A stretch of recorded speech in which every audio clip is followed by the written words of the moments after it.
Namaste. My name is Kalpana Lakshmi Narasimhan. இன்னைக்கு வந்து பேக்கிடான் tales Uma Aparna ma'am அவங்களோட கைடன்ஸ்ல நாங்கள் எழுதின புக்கு வந்து இங்கே ப்ரெசென்ட் பண்ணுறோம். இது சரணாகதி அப்படிங்கிற இந்த புக்கில் வந்து என்னோட சேர்ந்து கீதா வீரராகவன் மற்றும் சரண்யா முரளி, கல்பனா லக்ஷ்மி நரசிம்மன் நாங்கள் 3 பேரும் சேர்ந்து எழுதின சரணாகதி புத்தகம். ஸோ இதில் வந்து என்னோட கதைகள் நான் வந்து 3 கதைகள் எழுதியிருக்கேன்.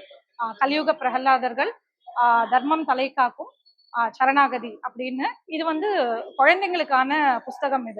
இதுல வந்து கதை வடிவில் போய் நம்மளோட புராணங்களை வந்து நம்ம சொல்றோம். இன்னைக்கு மற்ற புக்ஸோட சேர்ந்து இந்த புக்கை பத்தி பேசுறதுக்கு ஒரு வாய்ப்பு கொடுத்ததுக்கு ரொம்ப நன்றி. அனைவருக்கும் வணக்கம். இந்த 2023 வருடம் டிசம்பர் மாதம் இறுதியில் நாம் ஒன்று கூடி இருப்பது எதற்காகவெனில் புத்தக வெளியீட்டு விழா. இது சாதாரண புத்தக வெளியீட்டு விழா இல்லை. 60 வயது நிரம்பினதுக்கு அப்புறம் நம்ம இனிமே கொஞ்சம் கிருஷ்ணாராமான்னு இருக்கலாம் அப்படின்னு நினைக்கும் போது பாரதி கண்ட புதுமை பெண்களாய் படையெடுத்திருக்கிறார்கள் நம் கவிஞர்கள், எழுத்தாளர்கள். இங்கு எப்படி என்றால், வசந்தம் வாசல் தேடி வந்து நீங்கள்லாம் எழுத்தாளர் ஆகலாமே என்று பேக்கிடான் டேல்ஸ் மூலம் அழைப்பு வந்தது. அதனால் எல்லோரும் குழுவாக புத்தகங்கள் ஏற்றி அதனை இன்று வெளியிட ரொம்ப ஆவலாக வந்து குவிந்திருக்கிறார்கள். எல்லோரையும், சிறப்பு விருந்தினர்கள், எழுத்தாளர்கள் எல்லோரையும் வருக வருகவென வரவேற்கிறேன். இறைவணக்கம் பாட திருமதி வனஜா முத்துகிருஷ்ணன், திருமதி ஜெயந்தி பத்ரி அவர்களை மேடைக்கு வருமாறு அழைக்கிறேன்.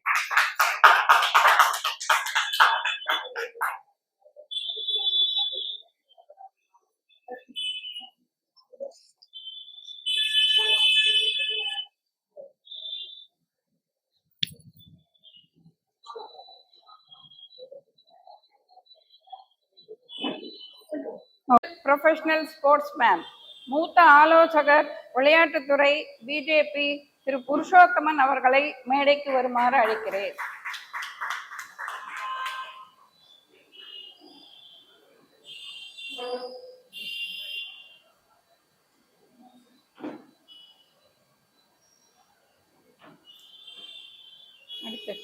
ஏராளமான பத்திரிகைகளிலும் மின்னம்பலம் போன்ற இன்டர்நெட் பத்திரிகைகளிலும் இவரது கதை, கட்டுரைகள் பிரசுரமாகி பல பரிசுகளை பெற்றிருக்கிறார்.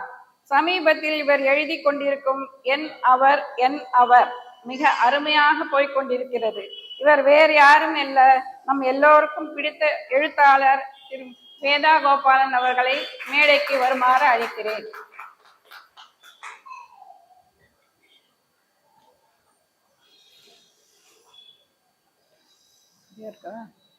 சரியா இருக்கா? சரியா.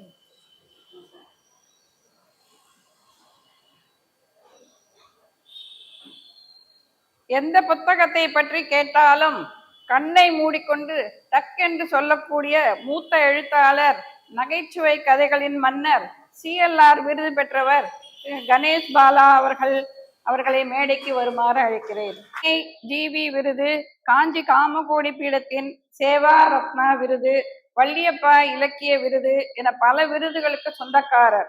பல குழந்தை பாடல்களை எளிய தமிழில் தந்தவர். அவர் வேறு யாரும் இல்லை, நம்மிடையே இருக்கும் முனைவர் ஜெயந்தி நாகராஜன் அவர்களை மேடைக்கு வருமாறு அழைக்கிறேன்.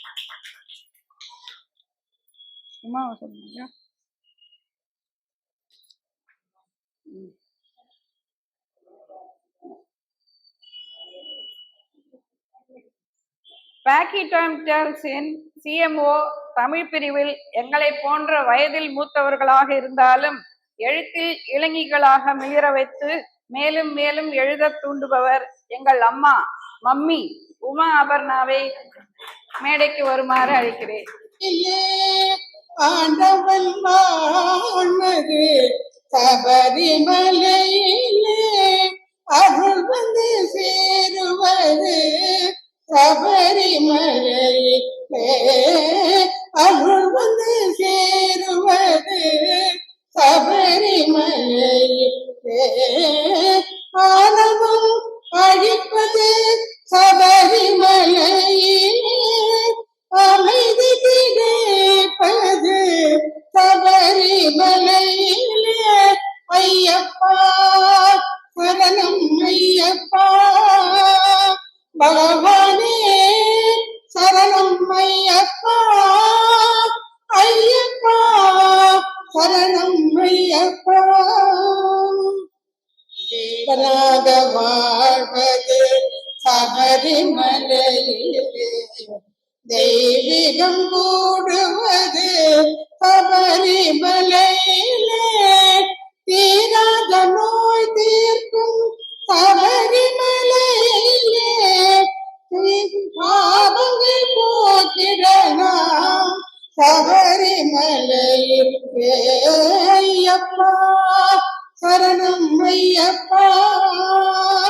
பகவானே சரணம் ஐயப்பா. ஐயப்பா சரணம் ஐயப்பா.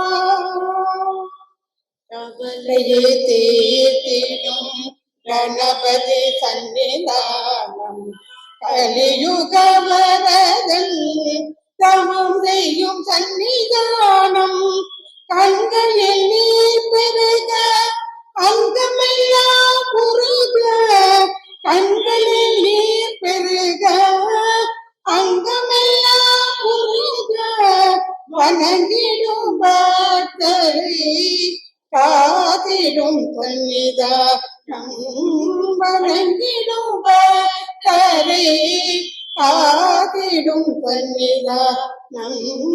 ஐயப்பா சரணம் ஐயப்பா. பகவானே சரணம் ஐயப்பா. ஐயப்பா சரணம் ஐயப்பா. ஐயப்பா சரணம். அனைவருக்கும் வணக்கம். இன்று சாஸ்தாவின் சன்னிதானத்தில் பேக்கிடம் டேல்ஸ் நிறுவனத்தினுடைய புஸ்தக வெளியீட்டு விழா இனிதாக ஆரம்பித்துள்ளது. அவ்விழாவிற்கு வந்திருக்கும் பேக்கிடம் நிறுவனத்தின் இணை இயக்குனர் திரு உமா அப்பண்ணாவுலை வருக வருக என வரவேற்கிறேன். தங்களுடைய எண்ணங்கள் எழுத்தாகி எழுத்துக்கள் புஸ்தகமாக உருவாகும் என்று அந்த ஆர்வத்தோடு இருக்கக்கூடிய சக எழுத்தாளர்களையும் அவர்களுடைய நண்பர்களையும் உறவினர்களையும் வரவேற்பதை நான் பெருமிதம் கொள்கிறேன். இந்த புத்தக வெளியீட்டு விழாவிற்கு பல அலுவலரிடையே டைம் ஒதுக்கி நமக்காக வந்திருக்கக்கூடிய விஜய் அனைவரையும் அறிமுகப்படுத்துவதிலையும் அவர்களை பேக்கிடம் டேல்ஸ் நிறுவனத்தின் சார்பாகவும் சக எழுத்தாளரின் சார்பாகவும் வரவேற்பதில் நான் பெருமகிழ்ச்சி அடைகிறேன். ஒவ்வொருவதாக நான் அறிமுகம் செய்து வைக்கிறேன். நம் மதிப்பிற்குரிய திரு புருஷோத்தமன் அவர்கள் chairman sports connect global, international and professional sports person, சர்வதேச கூடைப்பந்து வீரர், ஐரோப்பிய விளையாட்டுகளில் தங்கம் வென்றவர் மற்றும் தமிழ்நாடு விளையாட்டுத் துறையின் மூத்த ஆலோசகர் பிஜேபி. இத்தகைய பன்முக ஆளுமை திரு எஸ் புருஷோத்தமன் அவர்களே வருக வருக என வரவேற்பதில் பெரும் மகிழ்ச்சி அடைகிறேன். அன்ன சத்திரம் 1000 கட்டளினும்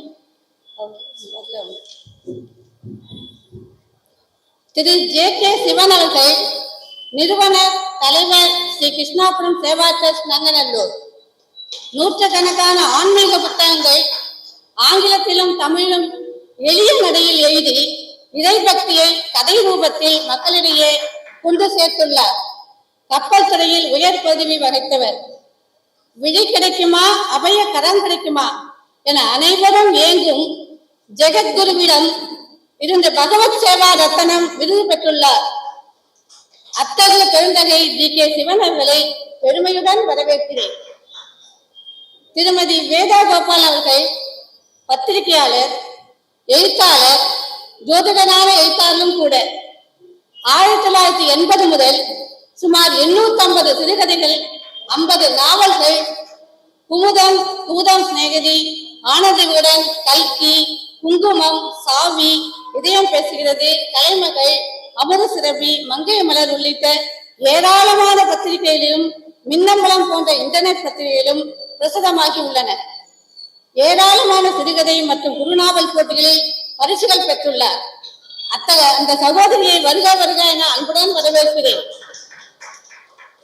முனைவர் ஜெயந்தி நாகராஜன் குழந்தைகள் நன்மை கருத்தில் கொண்டு குழந்தைகளுக்காக பல படைப்புகளை அளித்து வருகிறார். பத்திரிகையாளர், பேராசிரியை, செந்தமிழ் கல்லூரி மதுரை, இவருடைய நூல்கள் பல தன்னாட்சி கல்லூரிகளில் பாடங்களாக உள்ளன. வரலாற்று செம்மல், இலக்கிய மாமணி, எழுத்துச் சுடர் விருது என பல விருதுகளை பெற்ற பெருமைக்கு உரியவர். வரவேற்பதில் நான் பெருமகிழ்ச்சி அடைகிறேன். திரு கணேஷ் பாலா சிறந்த எழுத்தாளர், பல சீரியலில் கதைகள் படித்துள்ளார். நகைச்சுவை கற்காளர், ஓவியர், புத்தக வடிவமைப்பாளர், சிறந்த வாசிப்பாளர். பல வருடத்திற்கு முந்தைய நூல்கள் இவரிடம் கிடைக்கும். எந்த நூலை பற்றி கேட்டாலும் உடனே பதில் சொல்லக்கூடிய என்சைக்ளோபீடியா சகோதரர் திரு கணேஷ் பாலாவை மகுடன் வரவேற்கிறேன். திரு சசி நாயர் இந்த கோவிலின் executive committee member, director and editor at the Press Institute of India, Times of India, the Hindu, the New Indian Express போன்ற பல பத்திரிகைகளில் ஜேர்னலிஸ்டாக 30 வருடங்களுக்கு மேலாக பணியாற்றிய அனுபவம் மிக்கவர். அவரை வரவேற்பதில் நான் மகிழ்ச்சி அடைகிறேன். வந்திருக்கும் சகோதர சகோதரிகள் அனைவரையும் வருக வருக என கரங்கூப்பி வரவேற்று இந்த விழாவை சிறப்பிக்குமாறு கேட்டுக்கொள்கிறேன்.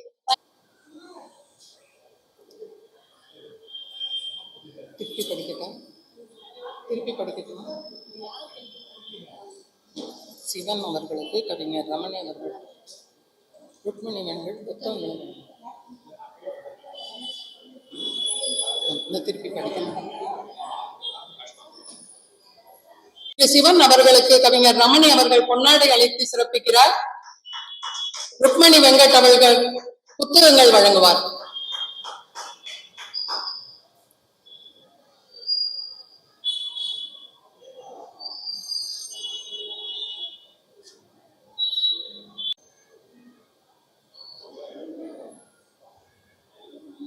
நன்றி சிவன் சார்.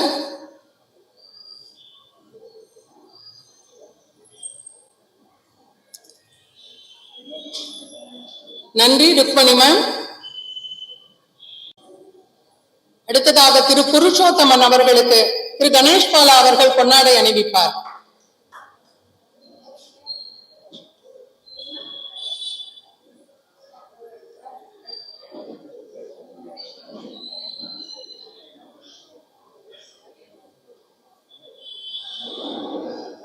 சிறப்பு பரிசினை திருமதி பார்வதி நாகமணி வழங்குவார்.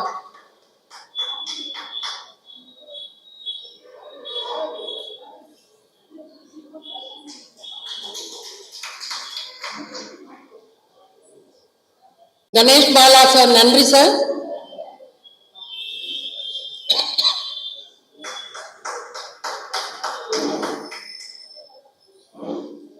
நன்றி மேம். திருமதி வேதா கோபாலன் அவர்களுக்கு திருமதி வனதா முத்துகிருஷ்ணன் சிறப்பு செய்வார்.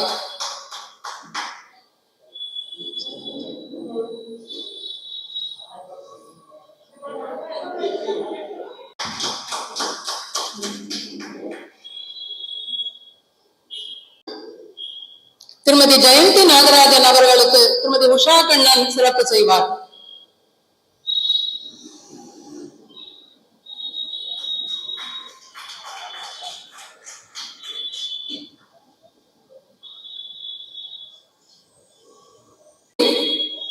தற்போது புத்தக வெளியீடு.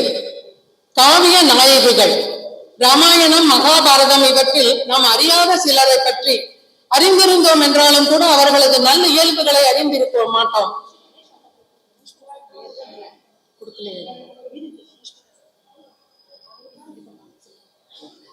மன்னிக்கவும். திரு கணேஷ் பாலா அவர்களுக்கு சிறப்பு பரிசினை அளிப்பவர் பார்வதி நாகமணி அவர்கள்.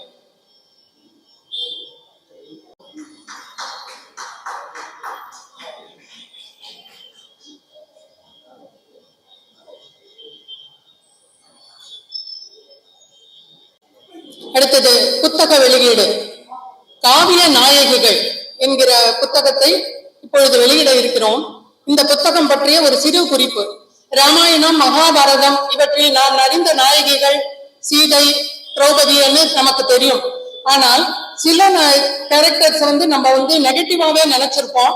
ஆனா அவங்க நெகட்டிவ் இல்ல, அவங்க நெகட்டிவா இருக்கிறதுக்கு ஒரு பாசிட்டிவான காரணம் இருக்கு அப்படிங்கிறத ரொம்ப அழகா தெளிவா எழுதியிருக்காங்க. நீங்க படிச்சு பார்க்கணும் கண்டிப்பா. இந்த எழுத்தாளர்களின் பெயர்கள் பின்வருமாறு: திருமதி வனஜா முத்துகிருஷ்ணன், திருமதி உஷா கண்ணன், திருமதி ருக்மணி வெங்கட்ராமன், திருமதி உமா சுவாமிநாதன், திருமதி ராஜேஸ்வரி ஐயர், திருமதி ஜெயந்தி பத்ரி, திருமதி பத்மா ராகவன், திருமதி உமா அபர்ணா. இவர்கள் எழுதிய காவிய நாயகிகள் புத்தகங்களை புருஷோத்தமன் சார் வெளியிட சிவன் சார் பெற்றுக் கொள்வார்.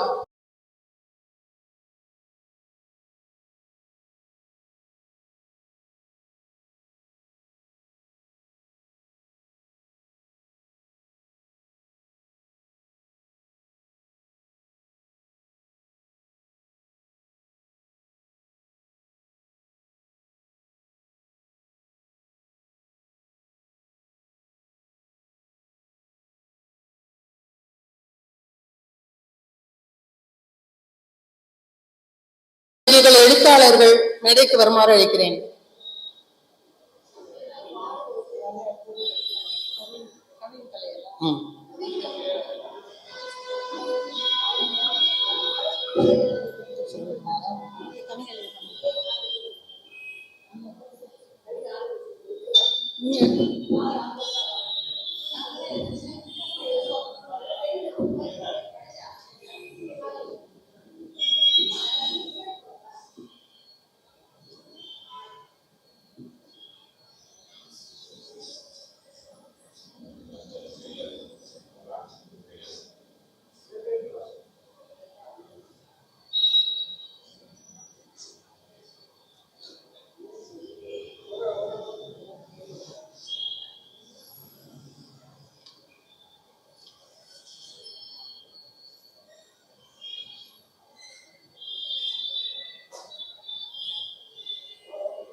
நாட்டில் 64 கலைகள் இருக்கின்றன. அதில் ஒவ்வொரு கலையும் ஒவ்வொரு விதமான பிரசித்தி பெற்றது. அதுல 16 கலைகளை நமது சகோதரிகள் தேர்ந்தெடுத்து மிக அற்புதமாக எழுதியுள்ளார்கள். அந்த கவின் கலைகள் என்ற புத்தகம், அதை சிவன் சார் வெளியிட வேதாகோபாலன் அவர்கள் பெற்றுக்கொள்வார்கள்.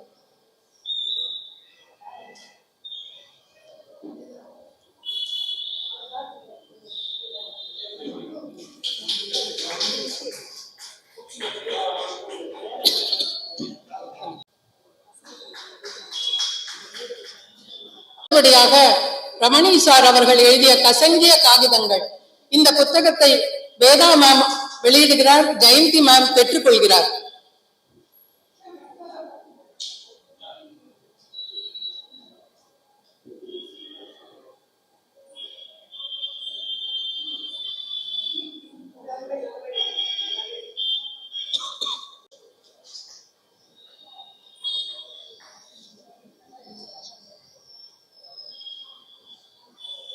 நன்றி வேதா மேம், நன்றி ஜெயந்தி மேம்.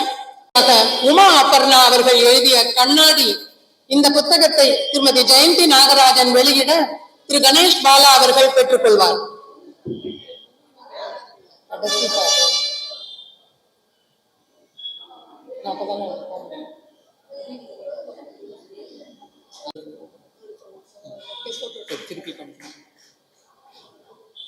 உமா அபர்ணா அவர்கள் எழுதிய கண்ணாடி புத்தகத்தை திரு ஜெயந்தி நாகராஜன் வெளியிட திரு கணேஷ் பாலா பெற்றுக்கொள்கிறார்.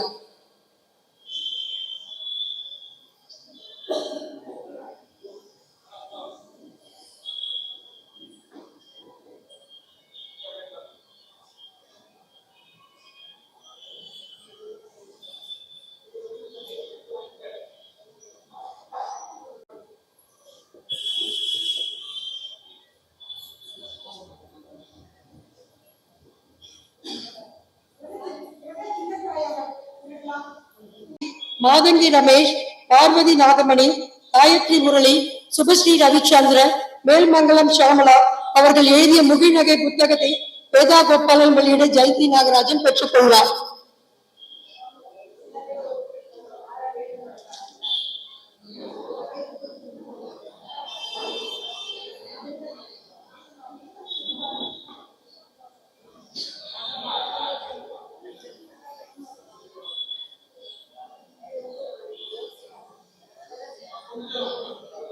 ரெண்டு பக்கமா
உன் பாதம் பணிந்தால் எல்லாம் நன்மையே என்று எண்ணும் வகையில் அழகாக சரணாகதி புத்தகத்தை எழுதி வெளியிட்ட எழுத்தாளர் கல்பனா லட்சுமணன் அவர்களை புத்தகம் வெளியிட புருஷோத்தமன் வெளியிட சிவன் சார் வாங்கிக் கொள்வார்.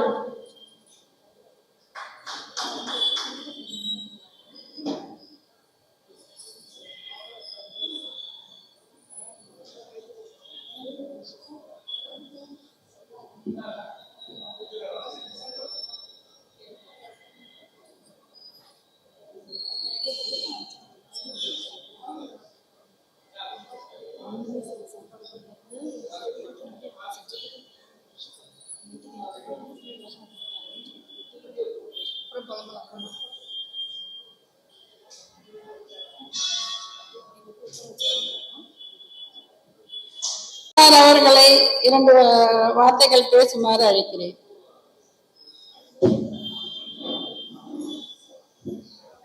நமஸ்காரம். ஒரு புத்தக வெளியீட்டு விழான்னா நார்மலா ஒரு புத்தகம் இருக்கும். அந்த ஒரு புத்தகத்தை வெளியிடுறதுல ஒன்றும் கஷ்டமே கிடையாது. அதை பத்தி பேசுறதுலயும் ஒன்றும் கஷ்டம் கிடையாது. இந்த புத்தகத்தை பத்தி ஒரு விசேஷமான அனுபவம் என்னன்னு கேட்டா, இந்த புத்தகத்துல 8 ஆசிரியர் 8 விதமான கருத்து கொண்ட கட்டுரைகள் அதை ஒரு புத்தகமாக வெளியிட்டு இருக்கிறார். அதுல இன்னொரு விசேஷம் என்று கேட்டால், இந்த 8 எழுத்தாளர்களும் அஷ்டலட்சுமிகள் என்று பெயர் கொண்டவர்கள். இந்த அஷ்டலட்சுமிகள் லட்சுமிகள் அல்ல, அவர்கள் அஷ்ட சரஸ்வதிகள் என்றுதான் சொல்ல வேண்டும். அவ்வளவு கலைஞானம் படைத்தவர்கள். இப்படிப்பட்ட அஷ்டலட்சுமிகள் அஷ்ட சரஸ்வதிகளாக மிளிர்ந்து அவர்கள் எழுதிய இந்த கட்டுரைகளை படிக்கும் பொழுது ஒரு புது அனுபவம் எனக்கு 85 வருடங்களில் இதுவரை அனுபவிக்க முடியாத ஒரு ஆனந்த அனுபவம் கிடைத்தது என்று மிகவும் பெருமையாக சொல்லிக் கொள்ளுகிறேன். இதில் இன்னொரு விஷயமும் இருக்கிறது. கிருஷ்ணதேவராயருடைய அரண்மனையிலே அஷ்டதிக் கஜங்கள் என்று இருந்தார். கஜங்கள் என்றால் யானைகள். இந்த அஷ்ட சரஸ்வதிகள் அஷ்ட லட்சுமிகளாக அவதரித்து அவர்கள் அஷ்டதி கஜங்களாகவும் இந்த புத்தகத்திலே தங்களுடைய எழுத்து வலிமையை அவர்களது ஞானத்தை காட்டியிருப்பது அதற்கு இன்னொரு யானை முக்கியமாக காரணம். அதுதான் பாக்கிடம் என்கிற யானை. பாக்கிடம் என்றால் யானை.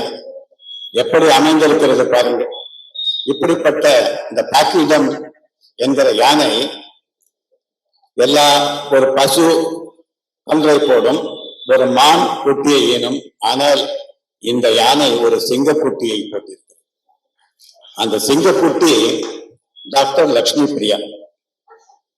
அப்படிப்பட்ட ஒரு அற்புதமான பெண் வெகு சீக்கிரத்திலே கின்னஸ் ரெக்கார்டிலே பெயர் பெற போகிறவர் என்று கேட்டால், ஏன் என்று சொல்கிறேன் என்று கேட்டால், மிகச் சிறிய வயதிலேயே பாட்டிகள் சொல்லும் கதைகளை அம்மா மூலமாகவோ மற்ற பெரியவர்கள் மூலமாகவோ தமிழில் கற்றுக்கொள்ளுமாறு பம்பாயில இருந்தால் கூட வீட்டிலே தமிழ் பேச வேண்டும், தமிழ் படிக்க வேண்டும் என்ற ஆர்வத்தை உண்டாக்கிய அபர்ணாவுக்கு நமது பாராட்டுகள். மிகுந்த சிறந்த கைத்தட்டலை கொடுக்க வேண்டும்.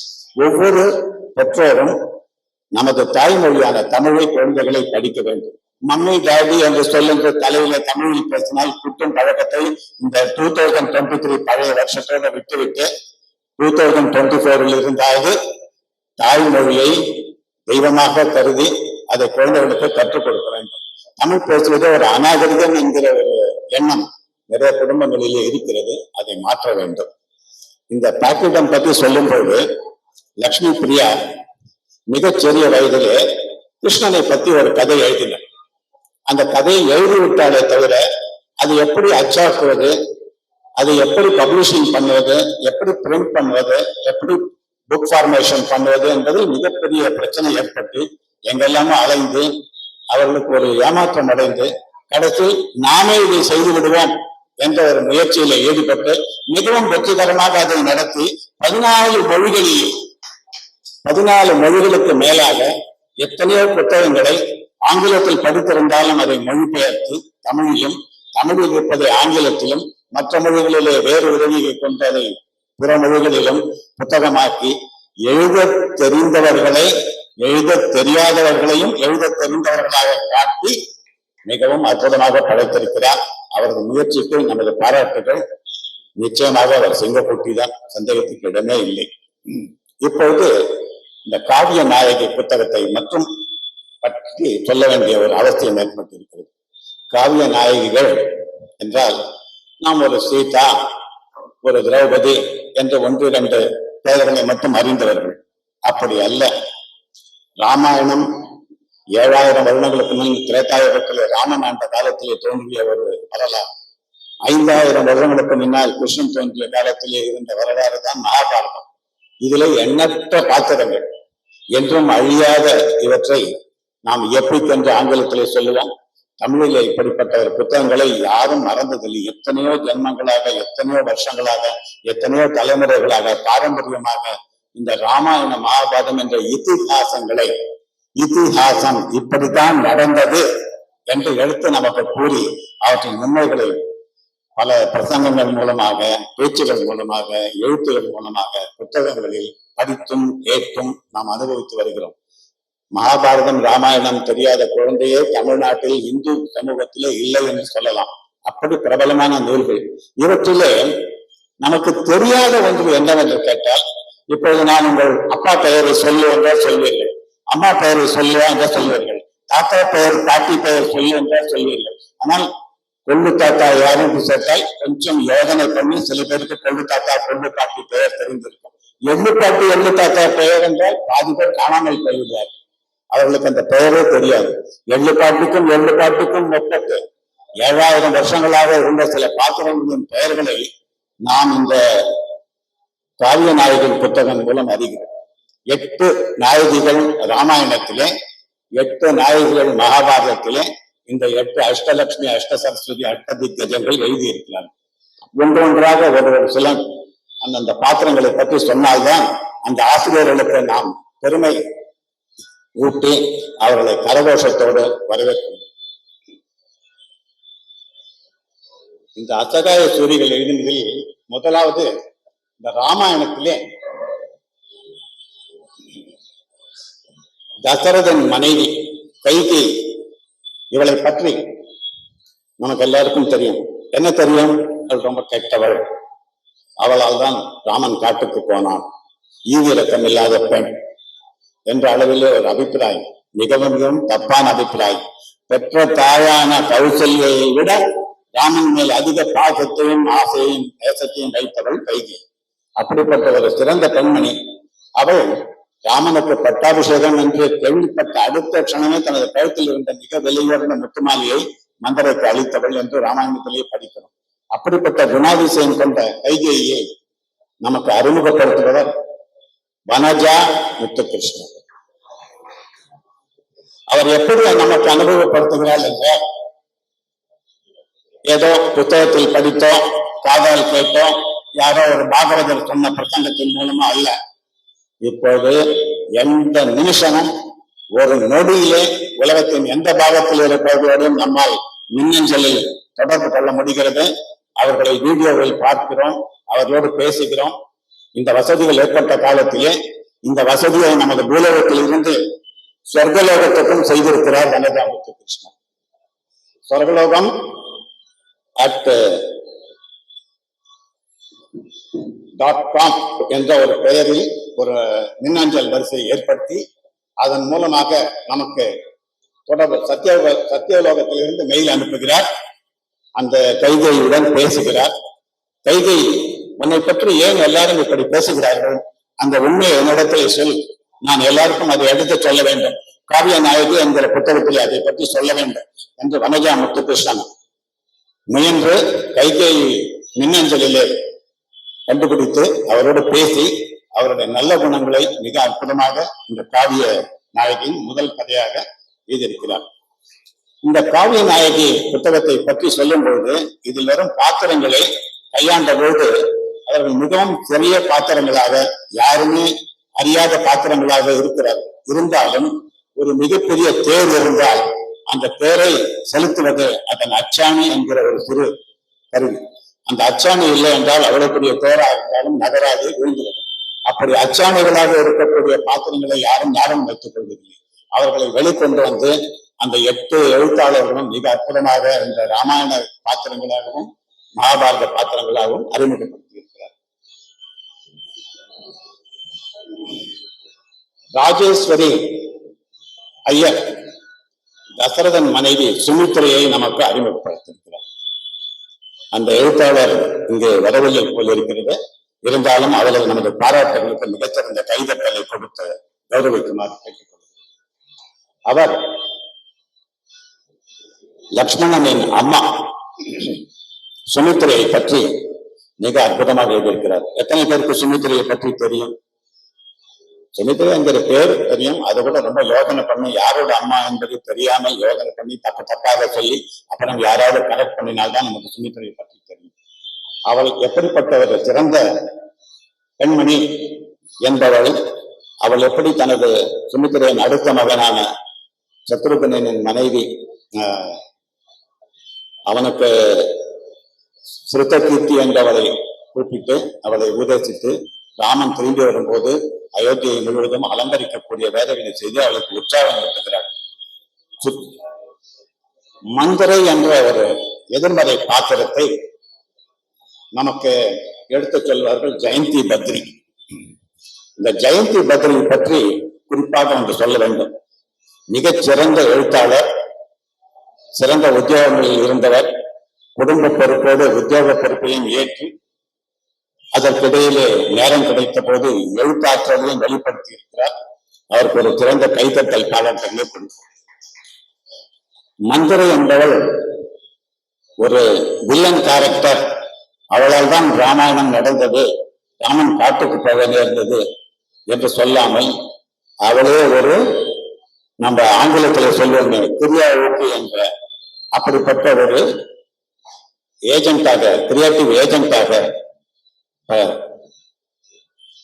கசப்பு மாத்திரையை கொடுத்துதான் வியாதியை குணப்படுத்த வேண்டும் என்பது போல அப்படிப்பட்ட ஒரு குணாதிசயத்தை காட்டி நல்ல விஷயங்களை, ராமாயணத்திலே ராமன் காட்டுக்கு போகவில்லை என்றால், ராமனின் மனைவி சீதையை ராவணன் எடுத்துச் செல்லவில்லை என்றால் ராவண வதம் ஏற்பட்டிருக்காது, ராமாயணம் தொடர்ந்து நடந்திருக்காது. மந்திரை காட்டுக்கு ராமனை அனுப்பவில்லை என்றால் 14 வருஷம் வனவாசம் நிகழ்ந்திருக்காது.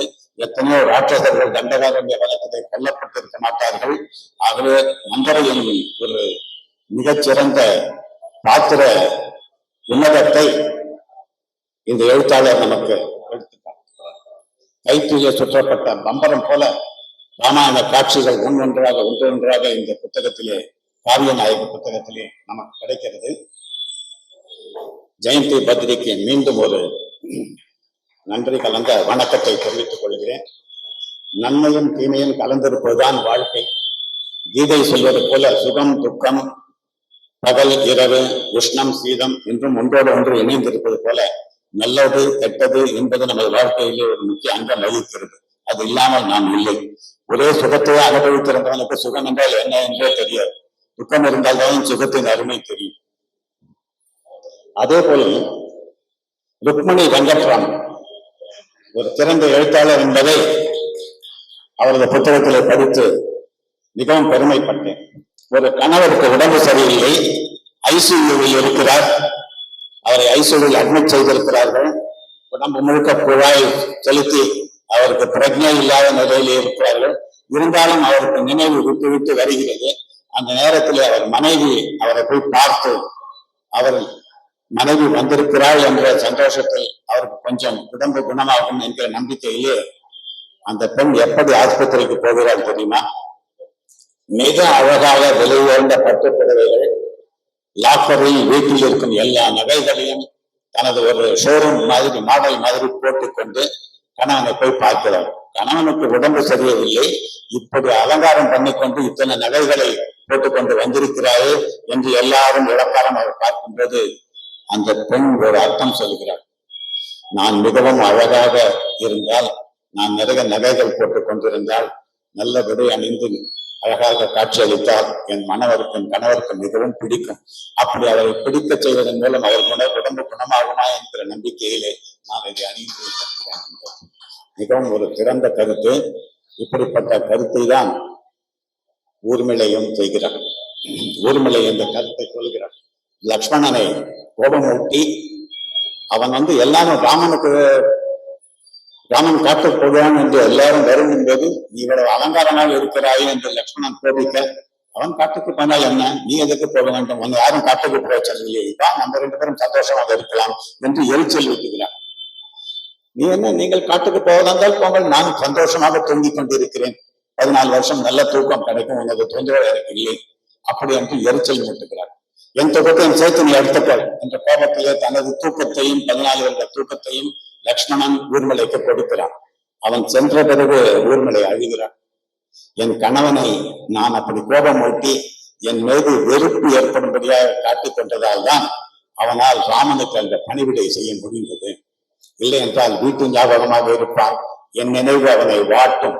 ஆகவே அவனை ராமன் எனக்கு ஒரு உதவியாளனாக சேவகனாக 14 வருடம் தூங்காமல் கண் விழித்து இரவும் பகலமாக ராமனை பாதுகாக்க வேண்டும் என்பதற்காகவே நான் இப்படி நடித்தேன் என்கிறாள் ஊர்மிளை. எவ்வளவு ஒரு அழகான கருத்தை இந்த எழுத்தாளர் நமக்கு இந்த கதையிலே சொல்லியிருக்கிறார் என்று கேள்விப்படும் போது, படிக்கும் போது மனதுக்கு ஒரு புது உற்சாகம் ஏற்பட்டது. மிகுந்த பாராட்டுகள் இந்த ஆசிரியருக்கு. ஒரு கைத்தட்டலோடு வரவேற்போம். ருக்மணி வெங்கட்ராமன் மிகவும் போற்றக்கூடிய வழியிலே இந்த எழுத்தை எழுதியிருக்கிறார். ஊர்மிளா மிகச்சிறந்த ஒரு பாத்திரம். இந்த பாத்திரத்தை நாம் எல்லாரும் அறிய மாட்டோம். இந்த பாத்திரத்தை கம்பரும் சரியாக எழுதவில்லை, வால்மீகியும் சொல்லித் தரவில்லை. ஊர்மிளா என்கிற பேரு அவ்வளவு பெரிய ராமாயண புத்தகத்தில் எங்கேயோ ஒரு இடங்களிலே ஒரு எழுத்தாக தான் இருக்குமே தவிர அதன் பின் அவள் செய்த அந்த முக்கியமான அந்த தியாகம், கணவனுக்காக அவள் பட்ட பாடுகள் எல்லாம் நமக்கு தெரியாமல் போயிருக்கும். இப்படிப்பட்ட எழுத்துக்களை கொண்ட கட்டுரைகளை தாங்கி இந்த காவிய நாயகி புத்தகம் வெளிவந்திருப்பது ஒரு வரப்பிரசாதம் என்று சொல்வது. அடுத்ததாக நெகட்டிவ் குணபாத்திரம் கொண்டவள் சூர்பனகை. இந்த சூர்பனகை ரொம்ப கெட்டவள். அவளுக்கு ஒரு நல்ல எண்ணமே கிடையாது. பொருத்தி ஒருவளை மணந்த ராமனின் மேல் தானும் காதல் கொண்டு அவனை மணக்க வேண்டும் என்று ஆசைப்பட்டவள் என்று நமக்கு காட்டுகிறோம். ஆனால் சூர்பனகை அப்படிப்பட்டவள் அல்ல என்பதை நமக்கு இந்த எழுதிய எழுத்தாளர் சொல்லியிருக்கிறார். இவ்வளவு பேர் எழுதினால் யார் பேர் என்ன என்று தெரிவதற்காக நாம் புத்தகத்தை குறிப்புகளை பார்க்க வேண்டியிருக்கிறது. ஒரு எழுத்தாளராக இருந்தால் அப்படியே சொல்லிவிடலாம். உமா சுவாமிநாதன் அவர்களுக்கு மிகச்சிறந்த ஒரு கைத்தட்டலை கொடுத்து வரவேற்கிறார். ஏன் அப்படி சூர்பனகை பற்றி அவர்கள் நமக்கு தெரியாத விஷயத்தை சொல்கிறார் என்றால், சூர்பனகை ஆசைப்பட்டு நடந்த கணவனை அவள் சகோதரன் ராவணன் கொன்று விடுகிறான். ஒரு பெண்ணால் தான் காதலித்து மணந்த ஒரு கணவனை தனது சகோதரனை கொன்ற பொழுது எப்படி எதிர்க்க முடியும்? அப்படி எதிர்க்கக்கூடியவன் சாதாரண மனிதனும் அல்ல. தேவாதி தேவர்களை எல்லாம் சிறைப்பிடித்து ஆண்ட வரம் பெற்று மிகுந்த சக்தியுடைய ராவணேஸ்வரன், ஈஸ்வரனுக்கு சமானம். அவனை ஒரு பெண் சூர்பனகையால் எப்படி பழித்திருக்க முடியும்? ஆகவே இவனுக்கு எதில் ஆசையோ விஷத்தால் எடுக்க வேண்டும் என்பது போல அவனுக்கு அந்த பெண்ணாசையை மனதிலே ஊட்டி சீதையை அவன் உன் மனைவியாக இருக்கக்கூடியவள் தான் சீதை என்ற எண்ணத்தை அவன் மனதிலே ஊட்டி ராமனுக்கு எதிராக அவனுக்கு எதிரியாக சீதையை கைப்பற்றி வர செய்து அதன் மூலம் ராமன் மூலம் ராவணனை கொல்வதன் மூலம் தனது பழியை தீர்த்துக் கொள்கிறார் என்று மிக அற்புதமாக இந்த கதையிலே சொல்லியிருக்கிறார். அவருக்கு நெஞ்சார்ந்த பாராட்டுகளை குறித்தார். அடுத்தது உஷா கண்ணன். இவரும் மிகச்சிறந்த ஒரு எழுத்தாளராக உருவெடுத்திருக்கிறார். அவர் எடுத்துக்கொண்ட பாத்திரம் சபரி. சபரி பற்றி ஏதோ ஒரு எச்சல் பழத்தை கொடுத்தார், ராமர் சாப்பிட்டார் அப்படிங்கிறது நமக்கு தெரியும். அப்படி இல்லை. அவர் மதங்கர் ஆசிரமத்திலே ராமனை தரிசிக்க வேண்டும் என்றே தவம் இருந்த ஒரு வேடுவ ஸ்திரீ. அப்படிப்பட்ட ராமனின் வரவுக்காக பல வருஷ காலங்கள் காத்திருந்து ராமன் வருந்த போது ஒரு ஏழை வேடுவப்பெண் என்ன கொடுக்க முடியும்? அவளிடம் என்ன இருக்கிறது? காட்டிலே மிகுந்த சுவையுள்ள பழங்களை எடுத்து பறித்து அவன் எப்போது வருவான் என்பது தெரியாமல் ஒவ்வொரு நாளும் அவன் வருவான் என்று எதிர்பார்த்து ஒவ்வொரு நாளும் அவனுக்காக பழங்களை சேமித்து வைக்கல. ரெஃப்ரிஜிரேட்டரா இருந்தது வீட்டுல வச்சுக்கிறது. அப்பப்போ வாங்கி அப்பப்போ மரத்துல இருந்து பறிச்சுதான் கொடுக்க முடியும். ஃப்ரெஷ்ஷா ஒவ்வொருத்தனையும் புது பழமா எடுத்து அது புளிக்குதா, கொஞ்சம் ஏதாவது வந்து கடித்திருக்கிறதா, அரை புளிப்பு அரை பழமா இருக்கிறதா என்றெல்லாம் சோதிப்பதற்கு ருசி பார்த்து மிகச்சிறந்த பெஸ்ட் ஃப்ரூட். அந்த காலத்துல ராஜாவுக்கு டேஸ்டர்னு என்று ஒருவன் இருக்கான். ராஜாவுக்கு உணவு போகும்போது ராஜா சாப்பிட வேண்டிய உணவுகளை எல்லாம் முதல்ல அந்த டேஸ்டர் கொடுப்பாங்க. அவன் சாப்பிட்டு பார்த்து அது விஷம் கலந்திருக்கிறதா, அந்த உணவு சரியாக இருக்கிறதா என்று பார்த்து அவன் சாப்பிட்டு எச்சிலை தான் ராஜா சாப்பிடுவான். இதை நாம் பார்த்திருக்கிறோம். ஆனால் இவள் அப்படிப்பட்ட இல்லை. எச்சிலாக இருந்தாலும் அது மிக சுவை மிகுந்தது. என்ன ராமா இது எச்சிலாக இருக்கிறது என்று லக்ஷ்மணன் சொல்லும்போது இது எச்சில் அல்ல, அன்பின் உச்சம். இந்த அன்பின் உச்சத்தை எச்சிலாக கருத வேண்டாம், அதை உச்சிஷ்டம் என்றே எடுத்துக் கொள்ளலாம் என்று ராமன் லக்ஷ்மணனுக்கு அர்த்தம் சொல்லி இந்த சபரி கொடுத்த இந்த பழங்களை ஏற்கிறான் என்று இந்த கதையிலே வருகிறது. மிகவும் அற்புதமாக எழுதியிருக்கிறார். கடைசியாக பத்மா ராகவன் அவர்கள் இந்த கவனிக்கப்படாத காவிய தலைவிகளிலே ஒரு கல்லூரி பேராசிரியர் ரமாதேவி சில கட்டுரைகளை போட்டிக்கு வரவழைத்து அந்த போட்டியிலே மிகச்சிறந்த ஒரு கட்டுரையை தேர்வு செய்வதாக காட்டி, பூவுடன் சேர்ந்த நாரும் மனமா, சேருடன் சேர்ந்த பூ தன் மனத்தை இழக்குமா என்கிற ஒரு பட்டிமன்ற கேள்வியை நம் முன் வைத்து மிக அழகாக எடுத்து கையாண்டிருக்கிற பாத்திரம்தான் மண்டோதரி. மண்டோதரியை பற்றி எத்தனை பேருக்கு தெரியும்? ராவணனின் மனைவி என்று தெரிந்திருந்தாலே பெரிய விஷயம். அப்படிப்பட்ட மண்டோதரி பற்றி ஒரு சிறு விஷயம் சொல்ல வேண்டும். என்ன என்று கேட்டால், மிகச்சிறந்த குணம். அனுமன் ஒவ்வொரு இடமாக அசோகவனத்திலே தேடிக்கொண்டு வருகிறான். எங்கே சீதை இருக்கிறாள், எங்கே சீதை இருக்கிறாள். மண்டோதரி இருந்த அந்த புறத்துக்கு சென்று எட்டி பார்க்கிறான். அந்த மண்டோதரி கருத்து துள்ளிக் கொண்டிருக்கிறார். மிகுந்த உன்னத ஸ்திரீ என்று ஹனுமனுக்கு பட்டுவிட்டது. ஒரு கால் இதுதான் சீதையோ, நான் பார்த்ததில்லையே, என் ராமனின் மனைவி சீதைதான் படுத்துக் கொண்டிருக்கிறாளோ என்று பார்க்கும் அளவுக்கு மிகச் சிறந்த பெண்மணியாக காட்சி அளிக்கிறாள் மண்டோதரி என்று ராமாயணத்தில் வரும். ஆனால் ஒரு சந்தேகம், இது நிச்சயம் சீதையாக இருக்க முடியாது. ஏனென்று கேட்டால் இந்த பெண்மணி ஆழ்ந்த நிதிரையில் இருக்கிறார். ராமன் காணம், அவன் வருவான் என்று எதிர்பார்ப்பு அவனால் இப்படி கஷ்டப்பட்ட நிலையிலே என்னை இன்னும் மீட்கவில்லையே, ராமா வருவாயா என்று இரவு ராமஜபம் பண்ணி கொண்டிருக்கிற பெண் இப்படி ஆழ்ந்த நிதிரையிலே தூங்குவாளா? இது நிச்சயம் சீதையாக இருக்க முடியாது, மண்டோதரியாக இருக்க முடியும் சொல்ற மண்டோதரியை வணங்குகிறான் அண்ணன் என்று அந்த இடத்துல மிகவும் அற்புதமாக எழுதியிருக்கிறார் இந்த எழுத்தாளர். இந்த 8 கதாநாயகிகளை ராமாயணத்திலே மட்டும் சொல்லிவிட்டால் போதாது, இன்னொரு 8 எழுதியிருக்கிறார்கள். அது மகாபாரதத்திலே. அந்த மகாபாரதத்திலே அவர்கள் எழுதிய பாத்திரங்களை மிக சுருக்கமாக சொல்கிறேன். ஒவ்வொன்றையும் பற்றி மிக நேரம் சொல்வதற்கு நேரம் இல்லை. 10 நிமிஷம் பேச வேண்டும் என்கிறார்கள். இது 10 வருஷ சமாச்சாரம். இதை 10 நிமிஷத்திலே சொல்ல முடியாது என்பதால் மிக சுருக்கமாக இந்த காவிய நாயகி சத்தியவதி என்கிற பாத்திரத்தை ராஜேஸ்வரி ஐயர் எழுதியிருக்கிறார். ஒரு கைத்தட்டல். 2வது கதாநாயகியாக அம்பா, இது எழுதியவர் உமா சுவாமிநாதன். அம்பிகை, அம்பாலிகை என்ற காசிராஜன் என்ற 3 பெண்கள். இவர்களை சுயம்பரத்தில் இருந்து பீஷ்மன் மீட்டு தனது தம்பி விசித்திரவீரியனுக்கு கல்யாணம் செய்து வைக்கிறான் என்று வரும். அப்பொழுது அம்பை ஏற்கனவே தான் காதலித்தவனை கைப்பிடிக்க முடியாமல் தன்னை சுயம்பரத்திலே வென்ற பீஷ்மன் தான் எனக்கு கணவன் ஆகிவிட்டான், ஆகவே நீ என்னை மணந்து கொள் என்று பீஷ்மனை அணுகும்போது நான் விரதம் கொள்வதால், ஆகவே இந்த பாத்திரங்களை பற்றி மிக விவரமாக சொல்ல முடியாது என்று ஏற்கனவே சொல்லிவிட்டேன். இன்னொரு சந்தர்ப்பத்திலே எல்லா பாத்திரங்களையும் பற்றி நாம் விவரமாக பேசிக் கொள்ள வேண்டும். நமது சிறப்பு விருந்தினர் வெளியே செல்ல வேண்டியிருப்பதால் அவரது பேச்சை நாம் கேட்க மிகவும் ஆர்வமாக இருப்பதால் எனது இந்த அணிந்துரையை பிரிந்து வைத்துக் கொள்ளலாம். வணக்கம், நன்றி. வாய்ப்புக்கு எல்லோருக்கும் உட்காருமாறு கேட்டுக்கொள்கிறேன். ப்ளீஸ் அனைவரும் வந்து உட்கார்ந்து கொள்ளுமாறு கேட்டுக்கொள்கிறேன். அடுத்து நமது புருஷோத்தமன் அவர்களை பேசுமாறு அழைக்கிறேன்.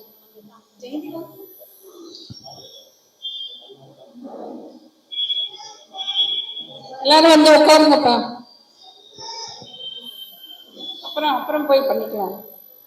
திரு புருஷோத்தமன் அவர்களை நமது கதைகளை பற்றி பேசுமாறு அன்புடன் அழைக்கிறேன். அனைவருக்கும் என் முதற்கண் வணக்கத்தை தெரிவித்துக் கொள்கிறேன். ஃபர்ஸ்ட் ஆஃப் ஆல், நாங்க வந்து ஒரு ஸ்டேஜ் ஸ்பீக்கரோ ஒரு டைனமிக் ஸ்பீக்கரோ அது மாதிரி எல்லாம் கிடையாது. You have to adjust with us, with me. நாங்க வந்து professional sportsman. We can do wonder in court கிரவுண்ட்ல, but not as a speech. இங்க இருக்கவங்க எல்லாம் டாப் ரைட்டர்ஸ் அண்ட் ஸ்காலர்ஸ். எங்களுக்கு முன்னாடி வந்து என்னால பேச முடியும்னா maybe this is the first time. நிறைய sports activities, other activities we have done many speeches, but the vacuum டேல்ஸோட டாக்டர் பிரியா அவங்க ஒரு 1 வீக் முன்னாடி கால் பண்ணாங்க. அவங்க அம்மா மேடம் 2 பேரும். இந்த பிரியா மேடம் எப்ப எனக்கு தெரியும், ஒரு 2 years பேக் ஒரு சீஃப் கெஸ்ட் ஃபங்க்ஷனுக்கு போயிருந்த போது she was there, she was the organizer. She did a wonderful job. Almost more than 2000 plus top people were there. அந்த ஆர்கனைஸ் பண்ணது ரொம்ப எக்ஸ்ட்ராடினரியா பண்ணிருந்தாங்க. Being a chief guest, I am very proud of her young talent. அப்புறம் டாக்டர்னு சொன்னாங்க. எனக்கு ஏதோ shock, doctor நிஜமாலுமே டாக்டர் இல்ல சார் அப்படின்னு சொல்லிட்டு தென் வி ஹேவ் இன்டராக்ஷன் பேசிட்டு இருந்தோம். அப்ப அவங்களோட இந்த புக்ஸை பத்தி வெளியிடுறது இதெல்லாம் சொல்லிட்டு இருந்தாங்க. பீயிங் என்னோட பிஸி ஷெட்யூல்ல அவங்க எல்லா புக் ரிலீஸை பத்தி என்ன பண்ணிட்டு இருக்காங்க எல்லாத்தையும். Then I was shocked to hear almost 250 books launch பண்ணிருக்காங்க. On the top of it, 14 languages. Really, I am proud of her. அது தவிர்த்து இந்த ஒரு இடத்தை தேர்ந்தெடுத்ததுக்கும் I have to salute Uma madam. ஒரு கோயில்ல இருக்கிறதுனால ஃபர்ஸ்ட் டைம் நான் உடனே சொன்னோன்னா அக்செப்ட் பண்ணிட்டேன், கண்டிப்பா வரேன் அப்படின்னு சொல்லிட்டு. On the top of it ஒரு அஷ்டலட்சுமி கோயிலுக்கு போற ஒரு சாட்டிஸ்பாக்சன் இங்க. ஏன்னா இங்க புக் லான்ச் பண்றது இந்த ரைட்டர்ஸ் எல்லாம் வந்திருக்கிறது அஷ்டலட்சுமி மாதிரி 9 பேர் பண்ணிருக்காங்க. அது ரொம்ப பெருமைக்குரியது விஷயம். இன்னொன்று, இந்த பேக்கியம் டெஸ்ட் பண்றது திஸ் இஸ் ஃபர்ஸ்ட் டைம். எனக்குன்னு இல்லை, என்னோட அண்ணாமலை அண்ட் என்னோட sports and all in all are our Modiji.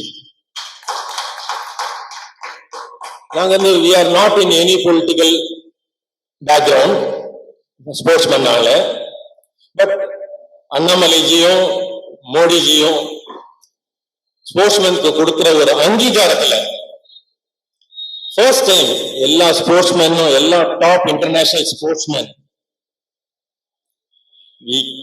salute and supporting Annamaliji and Modiji. என்ன இப்ப பிரியா ஐடென்டிஃபை பண்றது ஆக்சுவலா ரெண்டு, ஒன்னு அச்சீவர்ஸ், ஒன்னு நான் அச்சீவர்ஸ். உங்களுக்கு எல்லாம் தெரியும், அச்சீவர்ஸை பத்தி எல்லாருக்கும் தெரியும்.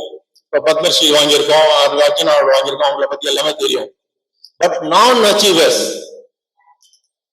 நம்ம பர்டிகுலரா இந்தியால நான் achievers is more talented than the achievers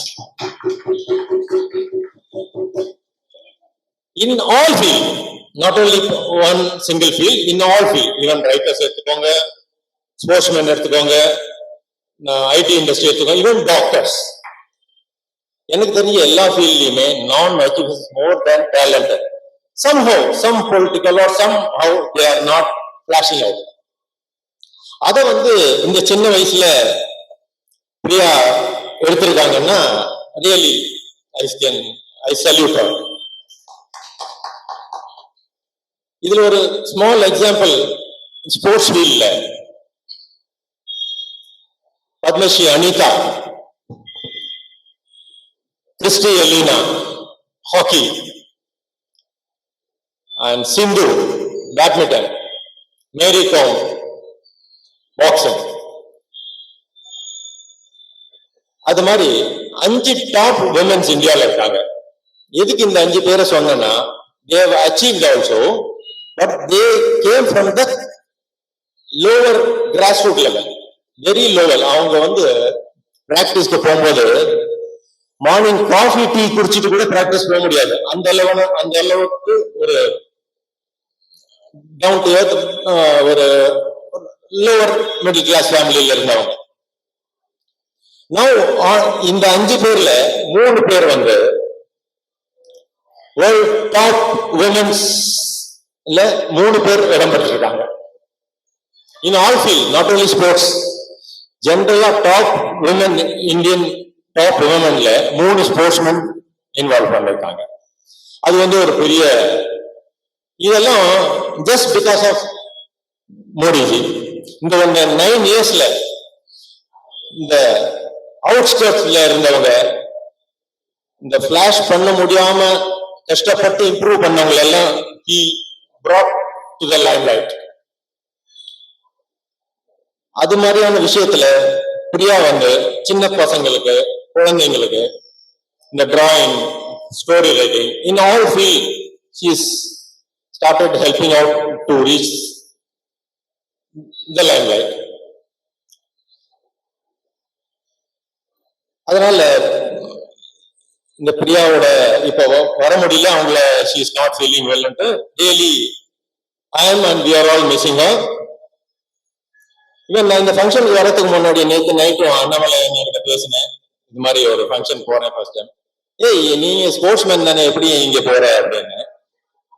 இல்ல, இந்த பிரியாவும் அவங்க அம்மா இன்வைட் பண்ணிருக்காங்க, எல்லாம் ஒரு பெரிய ஸ்காலர்ஸ் நான் பாக்குற பாக்கியம் கிடைச்சிருக்கு. ரைட்டர்ஸ் எல்லா ஃபீல்ட்லயும் நான் பார்த்திருக்கேன், எல்லா டாக்டர்ஸ் எல்லா ஃபீல்ட்லயும், பட் இந்த ரைட்டர்ஸ், இந்த ஸ்காலர்ஸ் எல்லாம் இது மட்டும் பார்த்தது இல்லை. So let me go and enjoy with them ஒரு 1 hour அப்படின்னு. கிரேட் கோடா அப்படின்னாரு. இப்ப நான் இங்க பண்ணிருக்கிறது எல்லாம், even though Anna is in busy schedule, everything will be noted.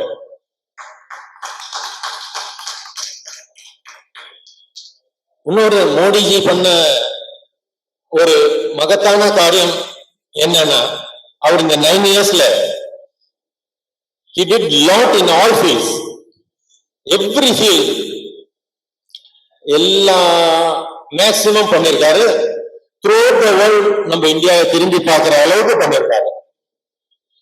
அது உங்களுக்கு எல்லாருக்குமே தெரியும். அப்கோர்ஸ் நான் சொல்லத்துக்கு தேவையில்லை. இப்ப நாங்களே இன்டர்நேஷனல் டோர்னமெண்ட், ஏசியன் கேம்ஸ் வேற அவுட் ஆஃப் கண்ட்ரி போகும்போது ஃபர்ஸ்ட் ஒரு 10-15 இயர்ஸ் முன்னாடி எல்லாம் இந்தியாவா ஓகே ஓகே அப்படின்வாங்க. That's it. இப்ப நாங்க எங்க போனாலும் we are proud to be Indian. Just next, you are from India, you are from Modi's place, awesome. In the world, just because of Modi. Throughout the world, India பத்தி தெரியுதுன்னா அது just because of Modi in all fields. இது மட்டும் என்னோட sports கேரியர்ல நான் ஒரு 6 prime minister பார்த்திருக்கேன் 25 இயர்ஸ்ல, 6 பிரசிடென்ட பார்த்திருக்கேன், எல்லாருமே பார்த்திருக்கோம். பட் இது மாதிரியான ஒரு டவுன் டியர் பிரைம் மினிஸ்டர் நாங்க பார்த்ததே இல்லை. நானும் இல்லை, எங்க ஸ்போர்ட்ஸ் ஃபீல்ட்ல ஸ்போர்ட்ஸ் லெஜெண்ட்ஸ் யாருமே பார்த்ததில்லை. எல்லா ஃபீல்ட்லயுமே பார்த்ததில்லை, எங்க ஸ்போர்ட்ஸ்ல ரியலா பார்த்ததில்லை. ஏன்னா நாங்க எங்க போய் மேட்ச் முடிச்சாலும் நெக்ஸ்ட் மினிட் நாங்க ஸ்வெட் கூட வைப் பண்ணிருக்க மாட்டோம். Immediately we will be getting a call from Modi ji. நாங்க வின் பண்ணினா கன்கிராச் பண்ணுவாரு, தோத்தா அதுக்கு ஆறுதல் கூறி don't worry better luck next time. இது வந்து எந்த பிரைம் மினிஸ்டர் இது மட்டும் பண்ணது கிடையாது.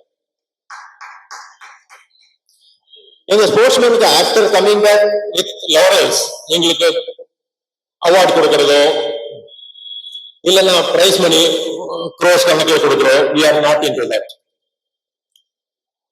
அந்த டைம்ல நாங்க முடிச்ச உடனே we are getting calls இல்ல, அதுதான் எங்களுக்கு பெரிய பிளஸ் பாயிண்ட். ஒரு பிரைம் மினிஸ்டர் ஒரு ஸ்போர்ட்ஸ்மேனை இந்த அளவுக்கு அங்கீகாரம் பண்றாரு அப்படின்னா இது வந்து மோடிஜி. அதனாலதான் நம்ம ஸ்போர்ட்ஸ் முன்னுக்கு வந்துட்டு இருக்கு. இப்ப கேலோ இந்தியான்னு எடுத்துட்டு வந்துட்டு நம்ம மோடிஜியும் அனுராக் தாக்கூர் ஸ்போர்ட்ஸ் மினிஸ்டரும் they are doing a wonderful job. இது மட்டும் ஸ்போர்ட்ஸ்மேன் வந்து அர்பன் சிட்டிஸ்ல இருந்து வந்திருப்பாங்க. இப்ப கிராஸ் ரூட் லெவல்ல இருந்து எல்லாருமே வர ஆரம்பிச்சிட்டாங்க. nook and corner of the villages they are producing sports talent like anything. ஒரு கிராமத்துல இப்ப அனிதா பால்துறைன்ட்டு கன்னியாகுமரியில ஒரு ஓரமா இருக்க டிஸ்ட்ரிக்ட்ல இருந்த வந்த பொண்ணு 18 வருஷம் இந்தியா விளையாடிருக்கா, 10 வருஷம் இந்தியா கேப்டன் பண்ணிருக்கா. அதை அங்கீகாரம் பண்ணி பத்மஸ்ரீ கொடுத்திருக்காரு லாஸ்ட் இயர். எலினா ஹாக்கில 9 வருஷம் 6th ஸ்டாண்டர்ட் படிக்கிற பொண்ணு she played for international match hockey. 9 வயசுல 6வது படிக்கும்போது நம்ம வெறும் படிப்பை தான் பார்ப்போம். அந்த அளவுக்கு ஒரு இன்டர்நேஷனல் ஹாக்கி விளையாடின பொண்ணு, அது யாரும் அவ்வளவு தெரியாது. இப்ப 2 இயர்ஸா மோடிஜி தான் எடுத்துட்டு வந்திருக்காரு லேண்ட் ஆயிட்டு. he was shocked. இந்த பொண்ணு 30 வருஷம் நேஷனல்ஸ் விளையாடிருக்காங்க கண்டினியூஸா. இது வந்து நம்ம கிரிக்கெட்ல சச்சின் டெண்டுல்கர் சொல்லுவீங்க, தோனி சொல்லுவீங்க, nobody is achieved. even international world level I can challenge.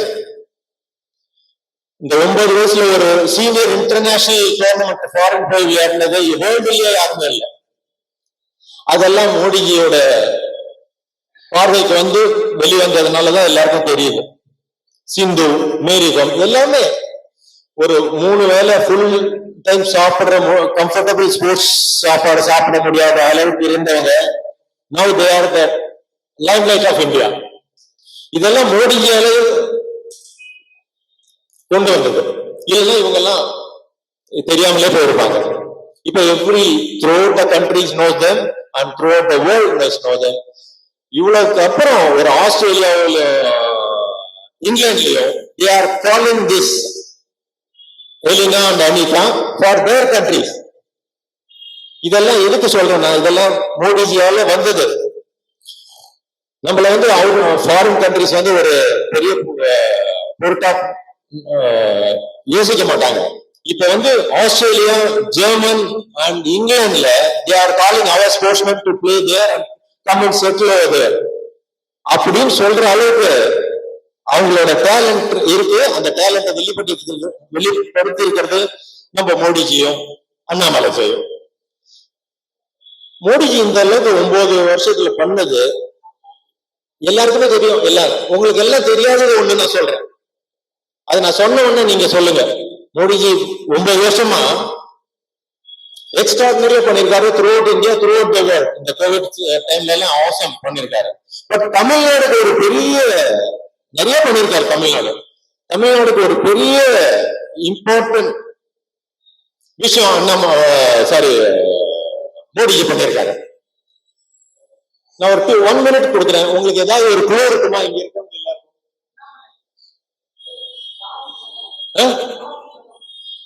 காசு.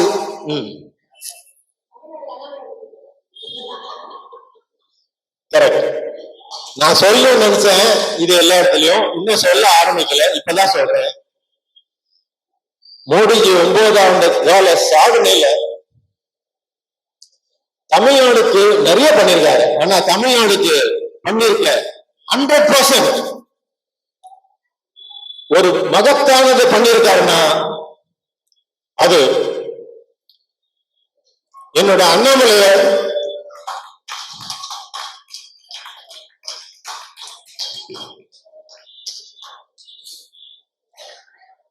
தமிழ்நாடுக்கு பிரசிடண்டா கொடுத்தது.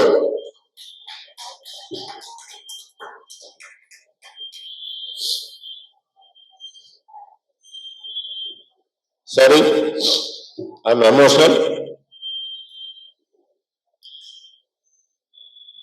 ஏன்னா இப்ப எக்ஸாம்பிளா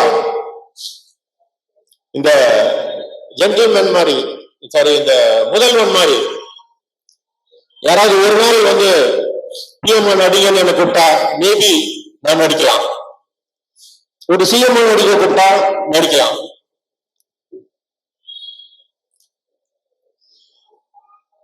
ஒரு நாள் அண்ணாமலை நடிகர் சொல்ல முடியாது.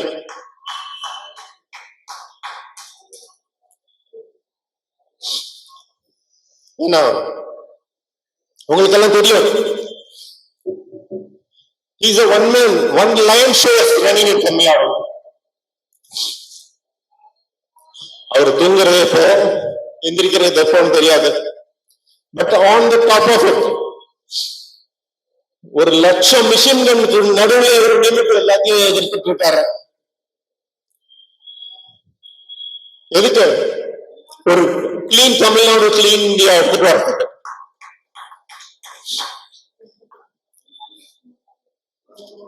நாங்களே நான் ஸ்போர்ட்ஸ்மேன், நான் பொலிட்டிக்கல் கைஸ்.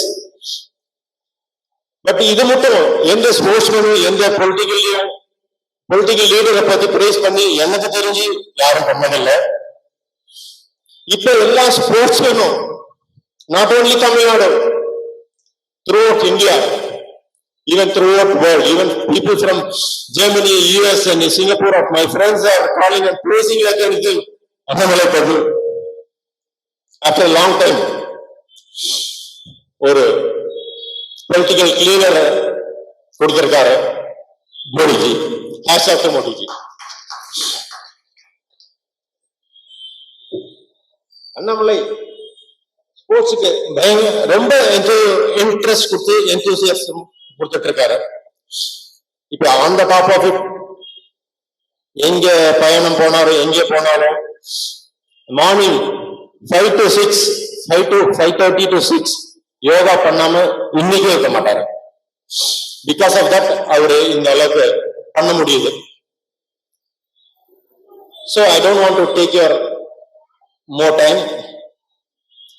ஏன்னா உங்க எழுத்தாளரை பத்தி மோடிஜியும் சரி அண்ணாமலையும் சரி அவங்களோட ட்வீட்ல அடிக்கடி போட்டுட்டே இருப்பாங்க. அண்ணாமலை நிறைய ஸ்காலர்ஸ் அண்ட் ரைட்டர்ஸை பத்தி சொல்லிட்டே இருப்பாரு. அவரோட ரூம்ல, பர்சனல் ரூம்லயும் பெட்ரூம்லயும் எல்லா இடத்துலயுமே புக்ஸ் இல்லாம இருக்காது. அவர் பிளைட்ல இருக்கிற டைம்ல, பிளைட்ல போகும்போது எல்லா டைம்லயும் he'll read only books.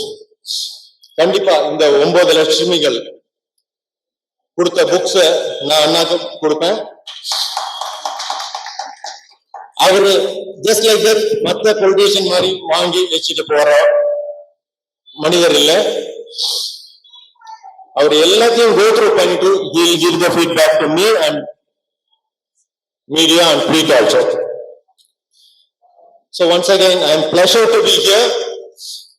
Thanks a lot for your presence here and உங்க எல்லாத்தையும் பார்த்ததுல ரொம்ப மகிழ்ச்சி அடைகிறேன். இந்த அக்கேஷன் எனக்கு ஒரு லைம் லைட்டா இருக்கும். And I am thankful to Uma madam and doctor Lakshmi. On the top of it, இந்த ஒவ்வொரு பேரையும் எனக்கு சொல்ல முடியல, 9 லட்சுமிகள்னு சொல்லிடுறேன் நான் உங்களுக்கு. அப்பார்ட் ஃப்ரம் தட் நிறைய லட்சுமிகள் இருக்கீங்க இங்க.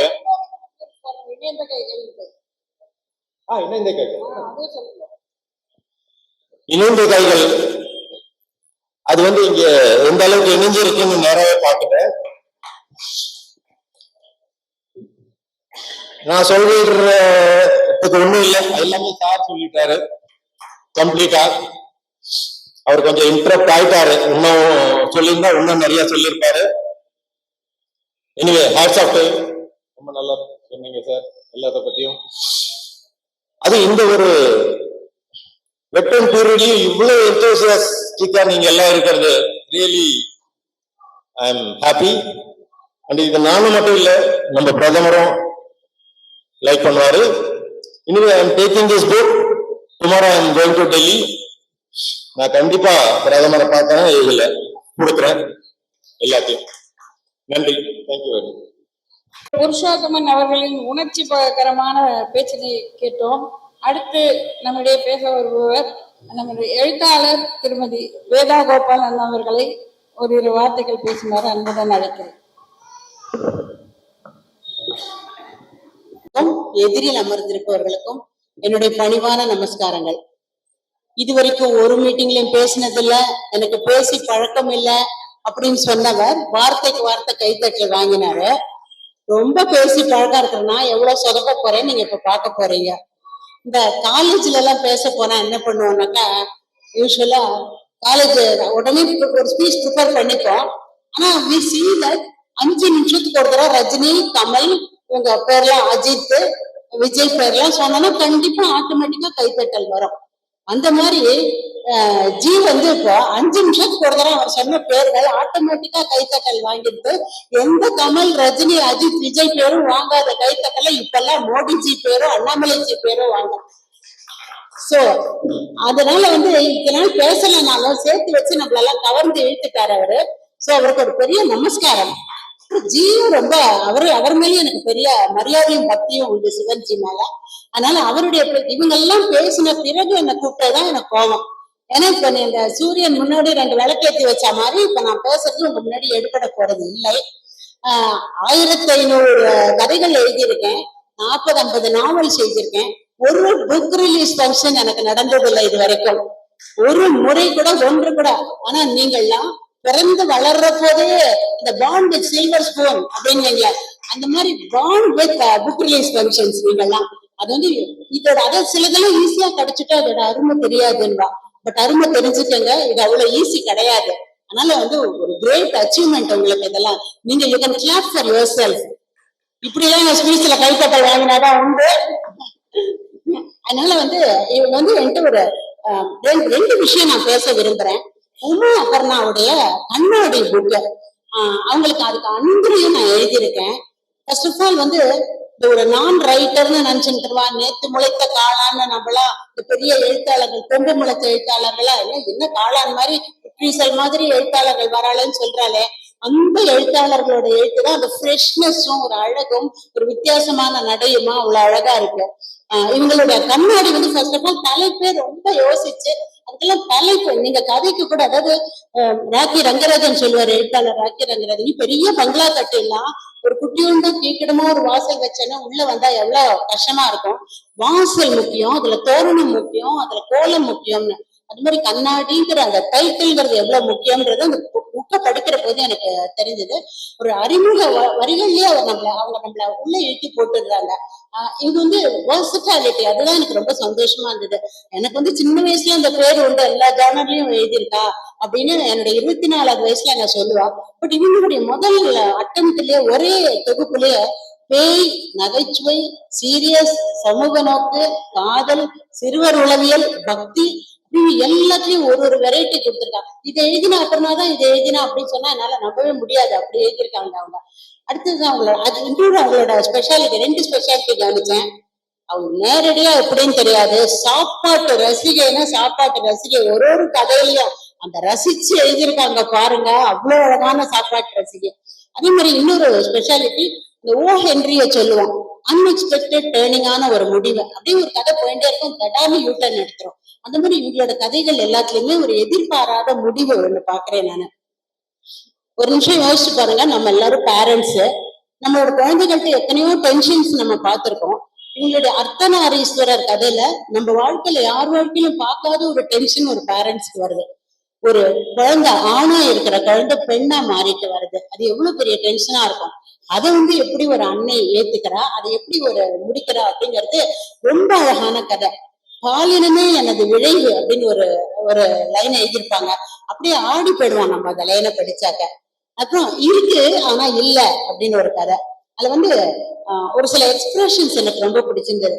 எதையோ யோசிச்சு கொண்டே இருப்பது போன்ற முகம். ஒரு நிமிஷம் யோசிச்சு பாருங்களா, சில பேர் ட்ரெயின்ல பஸ்ல பார்த்தா என்னமோ யோசிச்சுட்டு இருக்க மாதிரியோ பார்ப்போம் நம்ம எதிர்க்க. அது அப்படி எக்ஸ்பிரஸ் பண்ணி அழகா எழுதியிருந்தாங்க அது. அப்புறம் ஒரு கடை தெருவை கூட அவ்வளவு அழகா வர்ணிச்சிருந்தாங்க.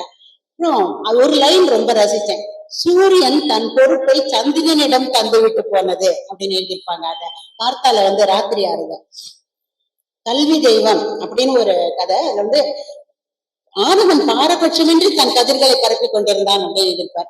எவ்வளவு ட்ரூ இல்ல, ஹவு ட்ரூ. அது எக்ஸ்பிரஸ் பண்ணி எழுதுறது எவ்வளவு பெரிய விஷயம். அதுல அவெஞ்சர்ஸ் போட்ட ஸ்கூல் பேக்கை மாட்டி இருந்த சிறுமின்னு எழுதியிருப்பாங்க. இந்த ஏஜுக்கு எப்படி அந்த ஏஜ போய் பிடிச்சாங்க, எப்படி அதை உள்வாங்கினாங்கன்னு ஆச்சரியமா இருக்கும். இன்னும் அந்த குழந்தைங்களுக்கு தான் தெரியும், அம்மா எனக்கு அவெஞ்சர்ஸ் பேக் வாங்கிட்டா. அந்த மாதிரி ஒரு பேத்தி பேரனும் இல்லை, பொண்ணு பிள்ளையும் இல்லை இவங்களுக்கு. அந்த ஏஜ் எல்லாம் வேற வேற. ஆனா ஷீ குட் அப்சர்வ். அந்த அப்சர்வேஷன் தான் ரொம்பவே முக்கியம். இந்த கடைசியில கதையில அந்த கேரக்டர் ரொம்ப எக்ஸலண்டா அதாவது எழுதியிருப்பாங்க. இந்த பிச்சை எடுக்கிறவங்க, அந்த இது பண்றவங்க எல்லாம் கொஞ்சம் கொஞ்சமா இழுத்துட்டு கல்வி கற்க வைக்கிறதுன்னு எனக்கு பர்சனலாவே ஒரு எக்ஸ்பீரியன்ஸ் ஆச்சு. ஒரு ட்ரோம்பெட்ல ஒரு இடத்துக்கு போயிருந்தேன் நான். அந்த ஏடிபி எதிர்த்து நான் போயிட்டு இருக்கச்சு, ஒரு சின்ன பொண்ணு, ஒரு மேக்சிமம் 7-8 வயசு இருக்கும். அக்கா அக்கா இதெல்லாம் வாங்குக்கா அப்படின்னு அந்த கீ செயின் அந்த இதெல்லாம் இருக்குமே, அந்த ஸ்டிக்கர்ஸ் அதெல்லாம் வித்துன்னு. சரி குழந்தை ஏதோ கேட்கறது அப்படின்னு, நீ என்ன படிக்கலையா விற்கிறியே அப்படின்னு கேட்டா, இல்ல நான் படிக்கிறேன், என்ன கிளாஸ் படிக்கிறேன், 4th ஸ்டாண்டர்ட் அப்படின்றது. சரி சொல்லிட்டு போனா போறது வாங்கலாம்னு பார்த்தா, 1 வாங்குறீங்க 2 வாங்குங்க, 50 ரூபாய் தான், இது இதையும் வாங்கிக்கங்க. அதே அப்படியே அழகா ஒரு சேல்ஸ்மேன்ஷிப். பெரிய பின்னாடி டாடா பிர்லாவா வரலாமா இருக்கும் தெரியல. தலையில கட்டிட்டு அந்த பொண்ணு. சரி வேணும்னு எல்லாத்தையும் வாங்கினேன். வாங்கிட்டு நம்மள சும்மா விடல. அக்கா எனக்கு செருப்பு வாங்கிக்கிறியா, எனக்கு செருப்பு இல்லைன்னு. ரொம்ப பாவமாயிடுச்சு, காலைல செருப்பு இல்லை அவனுக்கு. சரி ஐயோ பாவம் கேட்கிறாள், சின்ன குட்டி செருப்பு எவ்வளவு எடுப்படுது ரொம்ப. சரி வா அப்படின்னா, இந்த குழந்தை இந்த ரிலையன்ஸ் ட்ரெண்ட்ல வாங்கிடலாமா அப்படின்ட்டு பக்கமாச்சு. நாமளே யோசிப்போம். அந்த வாசல் தான் நின்னுட்டேன். சரி குழந்தை செருப்பு என்ன ஏதோ ஒண்ணு ஃப்ரீ அது இதெல்லாம் போடுவாங்க. ட்ரெண்ட்ஸ்ல கொஞ்சம் அப்பப்போ டிஸ்கவுண்ட் போடுவாங்க, ஏதாவது இருந்தா பார்த்து வாங்கலாம். அப்படி நமக்கு கொஞ்சம் மரமாண்டா, பக்கத்துலயே சரவணா ஸ்டோர்ஸ் இருக்கு. என் புத்தியில ஞாபகமே இல்லை அதெல்லாம்.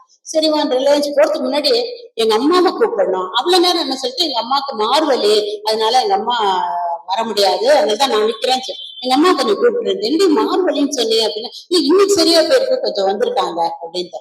சரி செருப்பு வாங்கி கொடுக்கலான்னு போற நேரத்துல, அக்கா செருப்பு வேண்டாம், எனக்கு ட்ரெஸ் வாங்கி கொடுத்துருக்கேன், அந்த மாதிரி பீச் இருக்கு அப்படின்ட்டு. அது எனக்கு இன்னும் கொஞ்சம் அட்வான்டேஜஸா இருந்தது. ஏன்னா அது ஒன்னு வாங்கினா 1 ஃப்ரீ ஏதோ போட்டிருந்தான். ஒரு டாப் வாங்கினா பாட்டம் ஃப்ரீ, சரி செட்டா வாங்கிட்டு போனா ரொம்ப அழகா அம்மாவும் பொண்ணுமா அழகா செலக்ட் பண்ணி எல்லாம் பண்ணோன்னு, இது எடுத்துக்கிறேன்ட்டு. இது உன் சைஸ் இல்லம்மா, இது என்ன சைஸ் பாரு நீ, என்ன எனக்கு படிக்க தெரியாதுங்கிறது.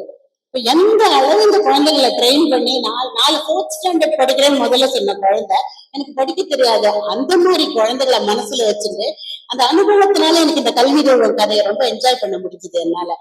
கண்ணுடைய ஏரிய சுவையும்னு ஒரு கதை, டிப்பிக்கல் நகைச்சுவை கதை. இவங்க மூஞ்சி பாருங்க, நகைச்சுவை எழுதுற மாதிரியா இருக்கு. இந்திரா காந்தி மாதிரி நகைச்சுவை எழுதிருக்காங்க. பேரம் பற்றி பேசும்போது என் பாட்டி ஞாபகம் வரும் அப்படின்னு எழுதியிருக்காங்க. ஏன் அப்படின்னு ஒரு எக்ஸ்பிளேஷன் கொடுத்துருப்பாங்க. நீங்க புக்கை படிங்க, அவங்களுக்கு அதுக்கு ஐடியா கிடைக்கும். அது வியாபாரம், இது விருந்தோம்பல். அந்த பாட்டி நல்ல பயங்கரமா பேரம் பண்ணிட்டு அவளுக்கு சாப்பிடறதுக்கு கொடுப்பாங்க. அது வியாபாரம், இது விருந்தோம்பல் அப்படின்னு. அப்ப ஒரு இடத்துல எழுதியிருப்பாங்க, இவங்க பண்ணதை 1 ஸ்பூன் சாப்பிட்டவங்க இதோ வரேன்னு போய் 2 நாளைக்கு வீட்டு பக்கம் வரல அப்படின்னு ஒரு எக்ஸ்பிரஷன் எழுதியிருப்பாங்க. கேட்டு தொட்டா பயம் அப்படின்னு ஒரு கதை. இது வந்து ஆக்சுவலி கொரோனாவை அனுபவிச்சு பயந்தவங்களுக்கு மட்டும்தான் அந்த கேட்ட கட்டா பயம் கதை புரியும். இப்ப நம்ம அதுல இருந்து வெளியில வந்துட்டோம். ஆனா அப்ப வந்து அவங்க என்ன ஃபீல் பண்ணாங்களோ அதை இன்னும் மாறாம எழுதியிருப்பாங்க. கையில் மிதக்கும் கனவா நீ அப்படிங்கிற கதையில வந்து அதுதான் சொன்னேன், சாப்பாட்டு ராமின்னு. சுட சுட பொன் நிறத்தில் தகதகவென்று நெய்யில் மின்னும் கோதுமை அல்வா. ஒரு கோதுமை அல்வாவை எவ்வளவு டிஸ்கிரைப் பண்ணி வர்ணிச்சு நம்ம நாட்டுல நீர் ஊற வைக்கிறாங்க பாருங்க. சாலையோர மரத்தடியில்னு ஒரு கதை. வேற்று கிரகவாசிக்கும் பூமியில் உள்ள ஒரு பெண்மணிக்கும் கதிர்வீச்சின் மூலம் பிறந்தவர்.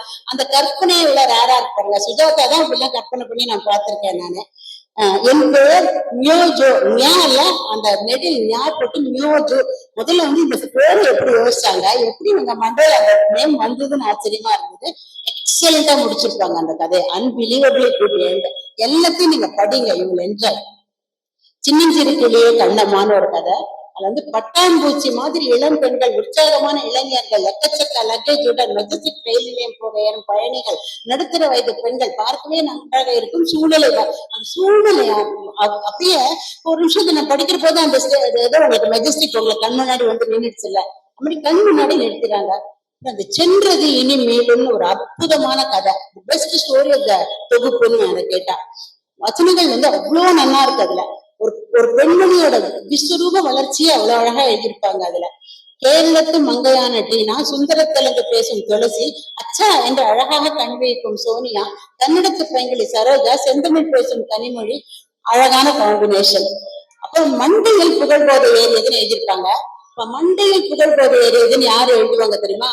மண்டையில புகழ்போதை ஏற்றிக்காதவங்க தான் அந்த மாதிரி எழுத முடியும். அது அவங்களோட அந்த சென்டென்ஸ்லயே வந்துடுது. அது மாதிரி வந்து ரொம்ப ஏகப்பட்ட புஷ்பக விமானம், புதைப்பொழி, ஏகப்பட்ட நல்ல நல்ல கதைகள் இவங்களோட தொகுப்புல இருக்கு.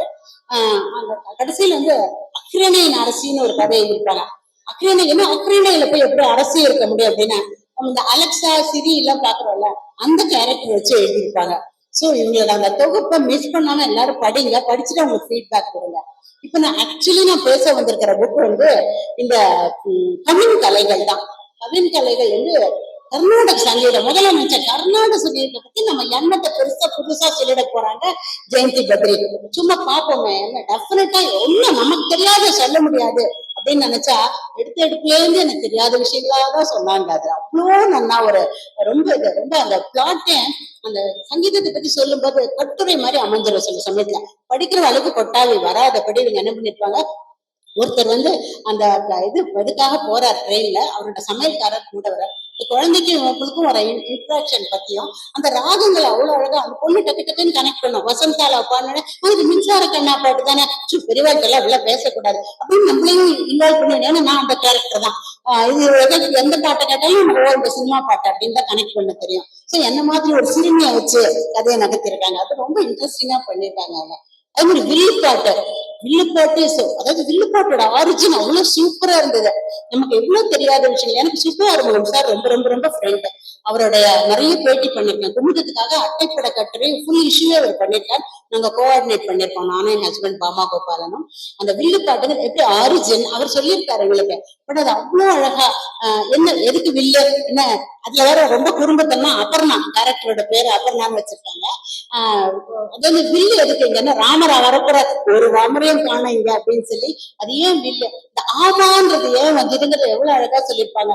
அந்த அரசன் வந்து காட்டுக்கு போயிட்டு வேட்டையாயிட்டு ஆடிட்டு அவருடைய பாவங்கள் எல்லாம் பத்தி அவர் வருத்தப்படுறாராம். நீ ப்ரே பண்ணு, கடவுளை நோக்கி ப்ரே பண்ணு, அவர் உடனே உன்னை மன்னிச்சுட்டாரு அப்படின்னு சொன்னோன்னே கையில என்ன இருக்கும், வேட்டையாட போச்சு வில்லும் அந்த கொம்பும் தானே இருக்கும்.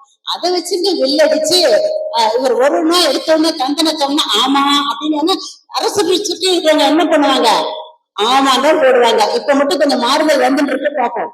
அதனால வந்து அந்த மாதிரி பண்ண நமக்கு வந்து எப்படி ஆரிஜின் ஆச்சு, அதுலயே ரொம்ப மாடர்னிட்டி கொண்டு வந்து என்னது பிளாட் எல்லாம் ஃப்ளோட்டு, கார் எல்லாம் போட்டு அப்படின்னு லேட்டஸ்ட் ப்ராப்ளம் வரைக்கும் கொண்டு வந்து எழுதியிருக்காங்க. அதுல குன்ஃபி நாட்டுப்புற நடனம் ராஜேஸ்வரி ஐயர். நாட்டுப்புற நடனம்ல குன்ஃபின்னு ஒண்ணு இருக்கிறதே எனக்கு தெரியாது, குல்ஃபி தான் எனக்கு தெரியும். அது அப்புறம் வந்து யக்ஷகானம் உமா சுவாமிநாதன். யக்ஷகானம் வந்து அவ்வளோ நல்லா அதை நம்ம பிடிச்சு உள்ள போடுற விஷயம். இன்னொன்னு இந்த புக்ல நான் பார்த்தது அழகழகான படங்கள், சும்மா ஓவியம்னா அதுல டான்ஜூர் பெயிண்ட் எடுத்து ஓவியமா போடுறது, அந்த மாதிரி போட்டிருக்காங்க. பாட்டும் நடனமும் உஷா கண்ணன். அது ரொம்பவே நல்லா, அந்த பாட்டும் நடனம் எல்லாமே தெரிஞ்ச விஷயம். என்ன பெருசா பண்ண போறாங்கன்னா, எல்லாரும் இதுல இருக்கிற அத்தனை பேரும் பிஹெச்டி பண்ணிருக்காங்க, நிஜமாவே பிஹெச்டி பண்ணிருக்காங்க.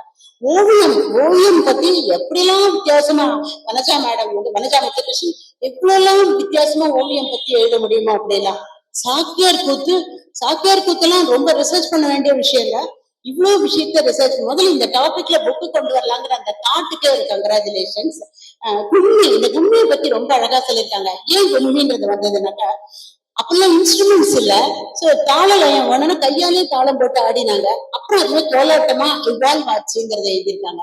சோ இவ்வளோ ஒரு வெரைட்டிஸ், இவ்வளோ ஒரு இன்ட்ரெஸ்டிங் இது வந்து அந்த குடக்கூத்து, கரகாட்டத்தை வந்து குடக்கூத்துங்கிறாங்க. குடத்தை தலையில வச்சு ஆடுறதுனால குடக்கூத்து. அது என்ன மாதிரி மெட்டீரியல்ஸ்ல அந்த குடம்லாம் இருந்ததுன்னு எல்லா இதுல நான் இவங்க உமாபரனோட புக் ஆகட்டும், இந்த கவின் கலைகள் ஆகட்டும், such wonderful experience for me. இங்க பேசுறதுக்காகன்றதான் நான் உண்மையில படிக்க ஆரம்பிச்சேன். நானே இன்வால்வ் ஆகி கொஞ்சம் அங்கொன்னு இங்கொன்னுமா படிச்சுட்டு அதை மட்டும் சொல்லிடலாம்னா, உங்க எழுத்தெல்லாம் நான் அப்படி விடல, அப்படியே ஃபுல்லா படிக்க வச்சிருச்சு. சோ எழுதின உங்களுக்கும் பொறுமையா கேட்ட உங்கள் அனைவருக்கும் ரொம்ப ரொம்ப தேங்க்ஸ். மேடையில இருக்கிறவங்களுக்கு ஸ்பெஷல் வணக்கம், நன்றி, வாழ்க. படிங்க, ரொம்ப நல்லா இருக்கும். அடுத்தது திரு கணேஷ் பாலா அவர்களை பேசுமாறு அழைக்கிறேன். எங்களோட முகில் நகை கதையும் பத்தி சொல்லுங்க.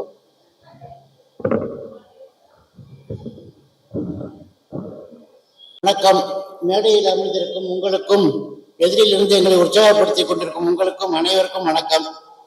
மைக் முன்னால் நின்று பேசுன்றது எனக்கு அதிகம் அனுபவம் இல்லாத விஷயம். அதனால பேசுறது கொஞ்சம் முன்ன பின்னே இருந்தாலும் பொறுத்துக்குங்க, சுருக்கமா பேசிடுறேன். இந்த வெக்கிடம் டேல்ஸை பொறுத்த வரைக்கும் எல்லாத்தையும் எனக்கு முன்னாடி பேசுறவங்க சொல்லிட்டாங்க. பின்னாடி பேசுறவங்களோட கஷ்டமே இதுதான். எல்லா விஷயத்தையும் முன்னாடி இருக்கிறவங்க பேசி முடிச்சிருவாங்க, என்ன பேசுறதுன்னு தலையை பிச்சுக்கணும். பிச்சுக்கிறதுக்கு ஒன்றும் இல்லைன்றதால ஒப்பு போட்டு முறைச்சிருங்க, அது வேற விஷயம். இப்போ இந்த பக்கிடம் சொல்லி வெளியிட்ட புத்தகங்கள் பத்தி சொல்ல விருப்பம். முகை நகைன்ற இந்த புத்தகத்தை நான் முழுமையா படித்தேன். எழுத்து வகையிலேயே ரொம்ப கஷ்டமானது எதுன்னா, எழுத்து மூலமா மற்றவங்களை சிரிக்க வைக்கிறது தான். அது கொஞ்சம் அவ்வளோ ஈஸியான முயற்சி இல்லை. ஒரு நாடகமாகவோ திரைப்படமாகவோ அபிநயம் பண்ணி காட்டும்போது அங்கே முகபாவனை, செயல், அந்த சேஷ்டைகள், இன்னும் பல அம்சங்கள் இருக்கு. சட்டுன்னு உங்களை சிரிக்க வச்சிரும். ஆனால் எந்த விதமான இதுவும் இல்லாமல் கட்டையா எழுத்துக்களை படிக்கும்போது அந்த எழுத்துக்கள் உங்களுக்கு சிரிப்பை கொடுக்கும்படி அமையணும்னா அதுக்கு தனியாக மெனக்கடல் வேணும். அந்த மெனக்கடல் எனக்கு பிடிச்சிருந்ததாக தான் நான் நிறைய நகைச்சுவை கதைகள் எழுதியிருக்கேன். ஏறக்குறைய கிட்டத்தட்ட ஒத்துட்டு இருக்காங்க நகைச்சுவை எழுத்தாளர்னு. அதனால இந்த கதைகள் படித்தப்போ நான் 14 கதைகள் இருக்கு. 14 கதைகள்ல நான் சொல்ல விரும்புறது என்னன்னா, ஓட்டப்பந்தயம், ஒரு ரன்னிங் ரேஸ் ஓடுறாங்கன்னு வச்சுங்க, அத்தனை பேருமே பிரமாதமா ஓடி வருவாங்க. அதுல முதல் 3 பேர் ஒரு சில நொடி வித்தியாசத்தில் தான் அந்த எல்லைக்கோட்டை கடந்திருப்பாங்க. அவங்களுக்கு பரிசு கொடுப்போம், மற்றவங்கள பாராட்டுவோம், இன்னும் பரிசுன்னு. அது மாதிரி நான் படிச்ச இந்த 14 கதைகள்ல மிக ரசிச்ச 3 முதல்ல சொல்லிட்டு அதுக்கப்புறம் மற்ற கதைகளை சொல்றேன். அபிநயாவின் ஆன்லைன் அட்ராசிட்டிஸ்னு ஒரு கதை. இந்த கதை எனக்கு ரொம்ப பிடிச்சிருந்தது. சுபஸ்ரீ ரவிச்சந்திரன் எழுதியிருக்காங்க. வந்திருக்காங்களான்னு தெரியல. ஆனால் இந்த கதையினுடைய தீமும் சரி, சொன்ன விதமும் சரி, நல்ல ஒரு அனுபவத்தை கொடுத்தது, சிரிக்க வச்சது. நான் தான் சிறுகதைன்றதை தெரிஞ்சுக்கிறது எங்க சீனியர் குரு ராக்கி ரங்கராஜன் அவர்கள் மூலமா. ராக்கி ரங்கராஜன் ஒரு விஷயத்த சொல்லுவார். ஒரு சிறுகதைன்னா ஒரு அழகான ஆரம்பம் இருக்கணும், ஒரு சிக்கல் நடு சென்டர்ல ஒரு சிக்கல் கொண்டு வரணும், கலையின் கிளைமாக்ஸ்ல இந்த சிக்கலை முடிச்சு வாசகர்களை சிரிக்க வைக்கணும்னு. இப்படித்தான் இருக்கணும்ன்றது இலக்கணம் கிடையாது. இலக்கணத்தை மீறின கதைகளும் உண்டு, விதிவிலக்குகள் சிலவே. பொதுவா இருக்க ஒரு கிராமர்னு சொன்னா இதை எடுத்துக்கலாம். அந்த ஒரு கிராமர் இந்த கதையில கச்சிதமா அமைஞ்சிருக்கு. அந்த அபிநயாங்கிற பொண்ணுக்கு ஏற்படக்கூடிய இன்டர்நெட்ல யூடியூப்ல பேர் வாங்கணுன்ற அந்த ஒரு ஆசையும், அதனால வர சிக்கலும், அந்த சிக்கலுக்கு அவங்க கொடுத்திருக்கிற தீர்வும், இந்த 3மே மிக அழகா இருந்தது. அடுத்தபடியா நான் சொல்லக்கூடியது ஒண்ணு என்னன்னா, சாப்பாடு பெரும்பாடு என்கிற கதை. அந்த கதையை எழுதினவங்க மேல்மங்கலம் வி சாமுலான்னு. அது இந்த கதையுடைய கரு ரொம்ப எளிமையானது. இங்க எல்லாருமே ரொம்ப எளிமையான விஷயத்தை தொட்டு பண்ணியிருக்காங்க. ஆனா இது ரொம்ப சுலபமா எல்லாருக்கும் புரியக்கூடிய ஒரு விஷயம். ஒரு வீட்டுல 5 பேர் 6 பேர் இருக்காங்கன்னா 6 பேருக்கும் 6 விதமான உணவு பழக்கம் இருக்கும். உணவு தயாரிக்கிற அந்த குடும்ப தலைவிட்டு அத்தனை பொறுப்பையும் சுமக்க வேண்டியிருக்கும். இந்த ஒரு கருவை எடுத்துக்கிட்டு இந்த கருவுக்குள்ள ஒரு அடுத்தடுத்து கண்டினியூஸா சிரிக்கிற மாதிரி ஒரு கதையை எழுதியிருக்காங்க. அது உண்மையிலேயே ரொம்ப ரொம்ப ரொம்ப ரசித்த விஷயம், பாராட்ட வேண்டிய விஷயம். இந்த 2 கதைகளுக்கு அடுத்தபடியா சொல்லலாம் என்றால் அலமேலுவும் அக்கு பஞ்சரும்னு ஒரு கதை. அந்த கதையில சொல்லப்பட்ட விதம் ரொம்ப நல்லா இருந்தது. சாதாரணமா பல இடத்துல பார்த்தீங்கன்னா டாக்டரை பார்க்க போறப்ப பேஷண்டால டாக்டருக்கு கஷ்டமா, டாக்டரால பேஷண்ட்டுக்கு கஷ்டமானே சொல்ல முடியாது. டாக்டர் எனக்கு இந்த இடத்துல அரிக்குது, எனக்கு ஒரு அவில் இன்ஜெக்ஷன் போடுங்கன்னு சமயத்தில் பேஷண்ட்டுக்குள்ளே டாக்டரா மாறுற பயமும் உண்டு. அந்த ஒரு மருத்துவரை சந்திக்கிறது, அதனால அவங்க பேஸ் பண்றது, இந்த விஷயங்கள் ரொம்ப அழகா சொல்லியிருக்காங்க. இந்த 3 சிறுகதைகளும் இந்த தொகுப்புல ஸ்பெஷல் அப்படின்னு சொல்லலாம். இவைகளை தவிரவும் மிக அருமையான கதைகள் ஒண்ணு உண்டுன்னா டெஸ்ஸாவும் ஆண்டியும் என்ற கதை. அந்த கதையை வசந்தி ஜனார்த்தனன் எழுதியிருக்காங்க. அவங்களுடைய மொழி ஆளுமை ரொம்ப நல்லா இருக்கு. ஒரு ஆங்கிலம் தெரியாத முதியவரும் ஆங்கிலம் மட்டுமே தெரிஞ்ச ஒரு பெண்ணும் பேசிக்கிறதுன்றப்போ அதில் எத்தனை கலாட்டாக்களை கொடுக்க முடியுமோ அத்தனையும் கொடுத்துட்டு கடைசியில அழகா சிரிக்க வைக்கிற மாதிரி ஒரு முடிவையும் கொடுத்துருக்காங்க. இந்த கதை ரொம்ப கவர்ந்தது. இதுக்கு அடுத்தபடியா என்று சொல்லணும்னா இன்னொரு கதை ரொம்ப அழகா இருந்தது. நமக்கு வயிற்றுக்கு வாய் இருந்தால் அப்படின்னு ஒரு கதை. நம்ம வயிறை எவ்வளவுலாம் கொடுமைப்படுத்துறோம், அந்த வயிறை நமக்கு பேசிச்சுன்னா நம்மகிட்ட என்னெல்லாம் பேசுங்கிறத கற்பனை பண்ணி அழகா எழுதியிருக்காங்க அவங்க Gayathri Muralidharan. Hats off, very good. அதன் பிறகு இதுக்கு அடுத்தபடியாக இன்னொரு சிறுகதை ரொம்ப அட்ராக்டிவா இருந்தது. அந்த சிறுகதை என்னன்னா வாய் சிவக்க சிரிக்கலாமன்னு. ஜஸ்ட் ஒரே ஒரு விஷயம், வெத்தலை போடுறது. இந்த வெத்தலை பார்த்து சுண்ணாம்பு இது 3 தனக்குள்ள கலந்துரையாடினால் எப்படி இருக்கும் அப்படிங்கிற ஒரு தீம் எடுத்துட்டு மாதங்கி பிரமாதமா எழுதியிருந்தாங்க. இந்த கலந்துரையாடல் அப்படிங்கிற விஷயத்தையே மற்றொரு விதமா சொல்லப்பட்டிருந்த கதையே இருக்கு. அது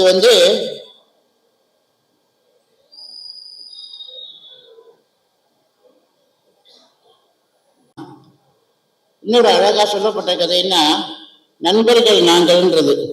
கதையுடைய தீம் ரொம்ப சிம்பிளானது. இன்னும் சொல்ல போனா சிறுவர் கதைன்னே சொல்லலாம். ஒரு சிறுவர் கதையில ஒரு மெல்லிய பொண்ணையை உதட்டுல கொண்டு வர்றதுன்றது கொஞ்சம் கஷ்டமான காரியம். பிரபாவதி அதை அழகா பண்ணியிருந்தாங்க. அந்த ஒரு சிறுகதையும் ரொம்ப கவர்ந்த விஷயம், நல்லா இருந்தது. இப்படி இந்த தொகுப்புல அத்தனை பேருமே நல்லா பண்ணியிருக்காங்க. ஆனா இந்த சிறுகதைகளை அழகா ஒரு தீம் செலக்ட் பண்ணி அதை சொல்வது மட்டும் இல்லை, வேற சில விஷயங்களையும் நான் சேர்த்துக்கிட்டா நகைச்சுவை இன்னும் கொஞ்சம் மிளிரும். அது நான் தெரிஞ்சுக்கிட்டது. ஒரு சின்ன டிப்ஸ் மாதிரின்னு வேணா வச்சுக்கீங்களேன். கிரேசி மோகன் என்னுடைய ஆதர்சங்கள்ல ஒண்ணு. அவரை எப்பவும் நான் எடுத்துக்குவேன் கையில ரெஃபரன்ஸா. ஒரு கதையில நீங்க கதையிலையோ இல்லை ஒரு காட்சியிலையோ வார்த்தையில மிஸ் ஐடென்டிபிகேஷன் மாத்தி புரிஞ்சுக்கிறதுன்றது ஒரு காமெடி இருக்கும். அதுல ஒரு நகைச்சுவை இருக்கும் உத்தரவாதமா. இன்னொரு உத்தரவாதம் நகைச்சுவை என்னன்னா எதிரிகள்ல விளையாடுறது.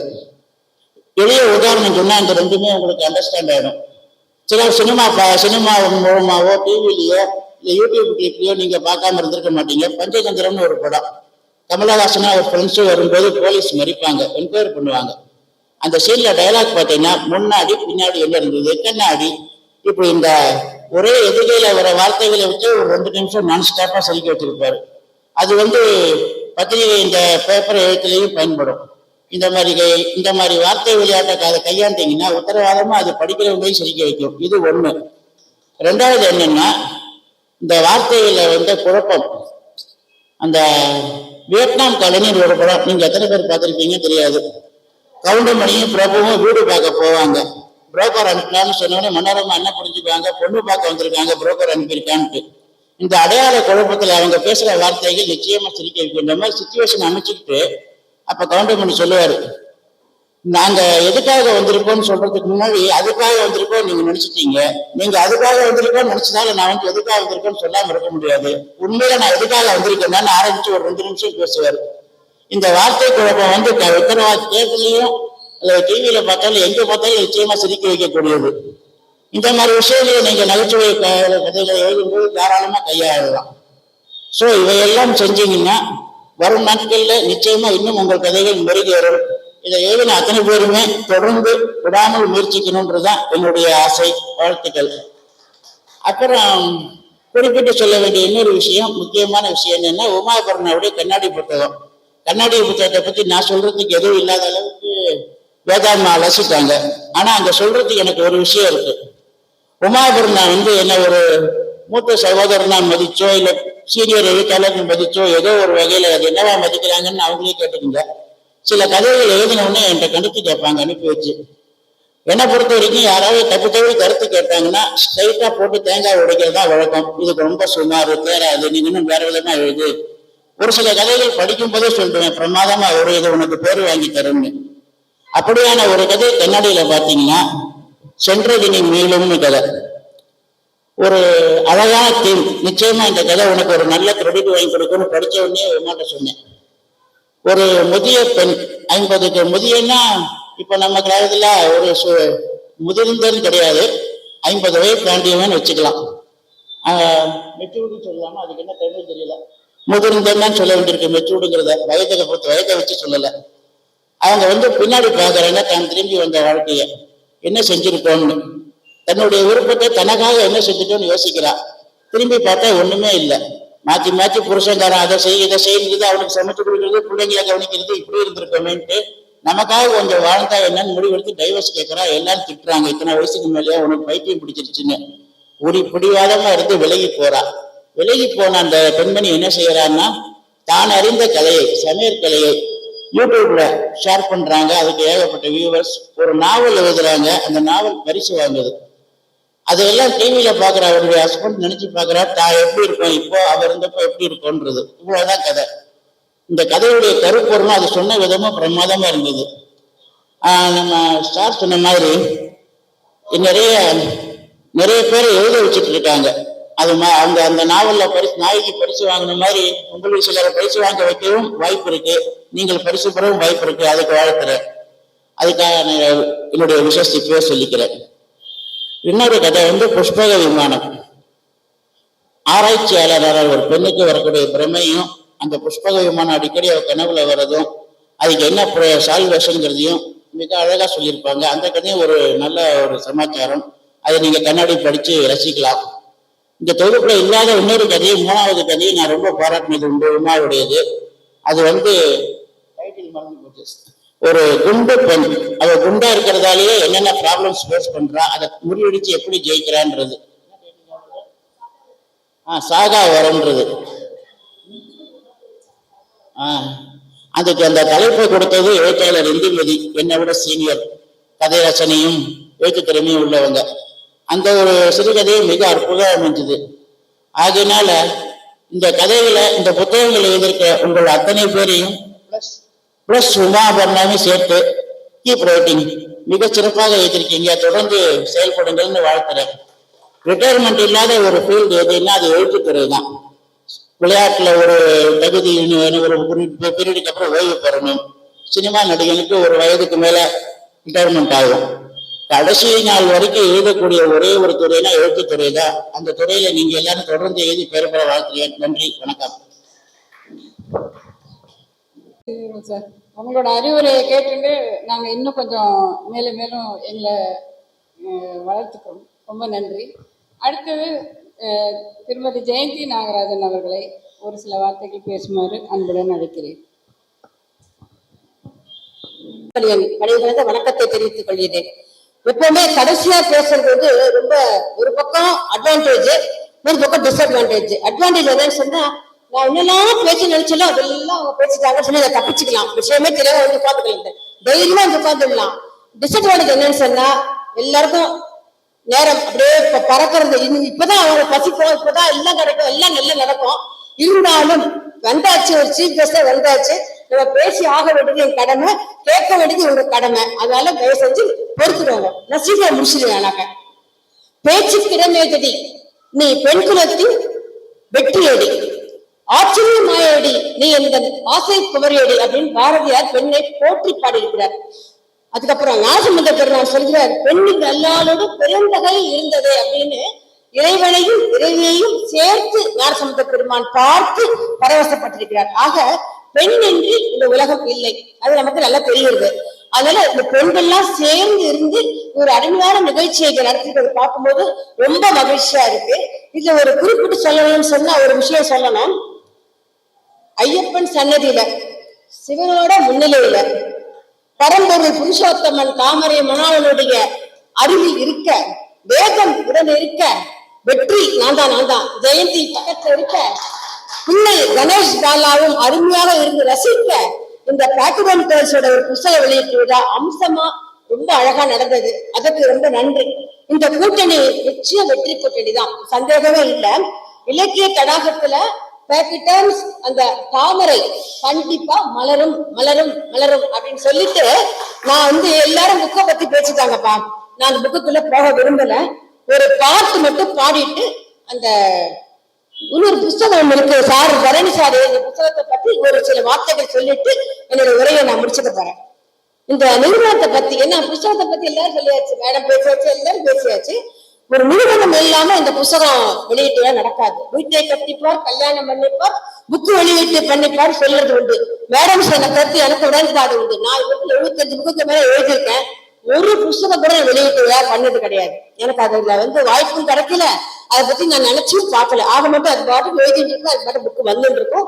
இது உங்களுக்கு ஈஸியா ரீச் ஆயிருக்குங்கிறது ரொம்ப நீங்க 50% அப்படின்னு தான் சொல்லணும். சரி, ஒரே ஒரு பாடல் மட்டும் பாடுறேன்.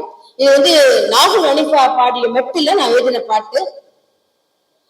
100 காலம் நீ வாழ வேண்டும், 100 காலம் நீ வாழ வேண்டும், பெயரோடும் புகழோடும் திகழ வேண்டும், 100 காலம் நீ வாழ வேண்டும், பெயரோடும் புகழோடும் திகழ வேண்டும்,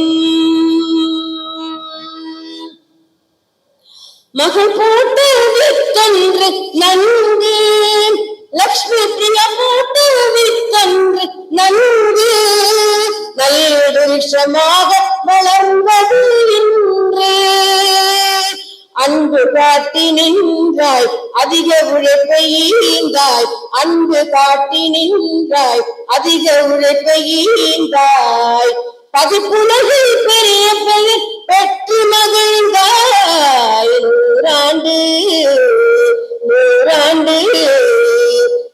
100 காலம் நீ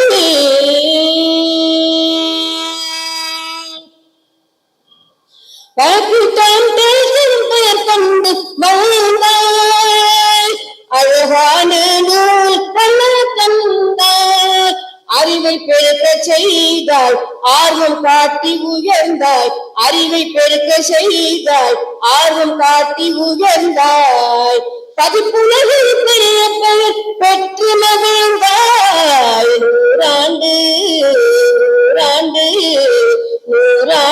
காலம் நீ எழுத்தாளர் பலரேனி தந்தாய், இங்கு எழுத்தாளர் பலரேனி தந்தாய், வாஞ்சையுடன் அரவணைத்து கொண்டாய், திருத்தம் பலவும் செய்தாய் செம்மைப்படுத்த முனைந்தாய், திருத்தம் பலவும் செய்தாய் செம்மைப்படுத்த முனைந்தாய், இன்று 100 விளைவித்து உள்ளம் வந்தாய், 100 காலம் நீ. நன்றி நன்றி. கவிஞர் ரமணியின் கசங்கிய காகிதங்களை பத்தி தான் நான் இப்ப வந்து பேசலான் இருக்கேன். கசங்கிய காகிதங்கள், அந்த காகிதம் முழுசும் நான் வந்து கூர்ந்து பார்ப்பேன், எங்கேயாவது கசங்கள் தெரியுதா அப்படின்ட்டு.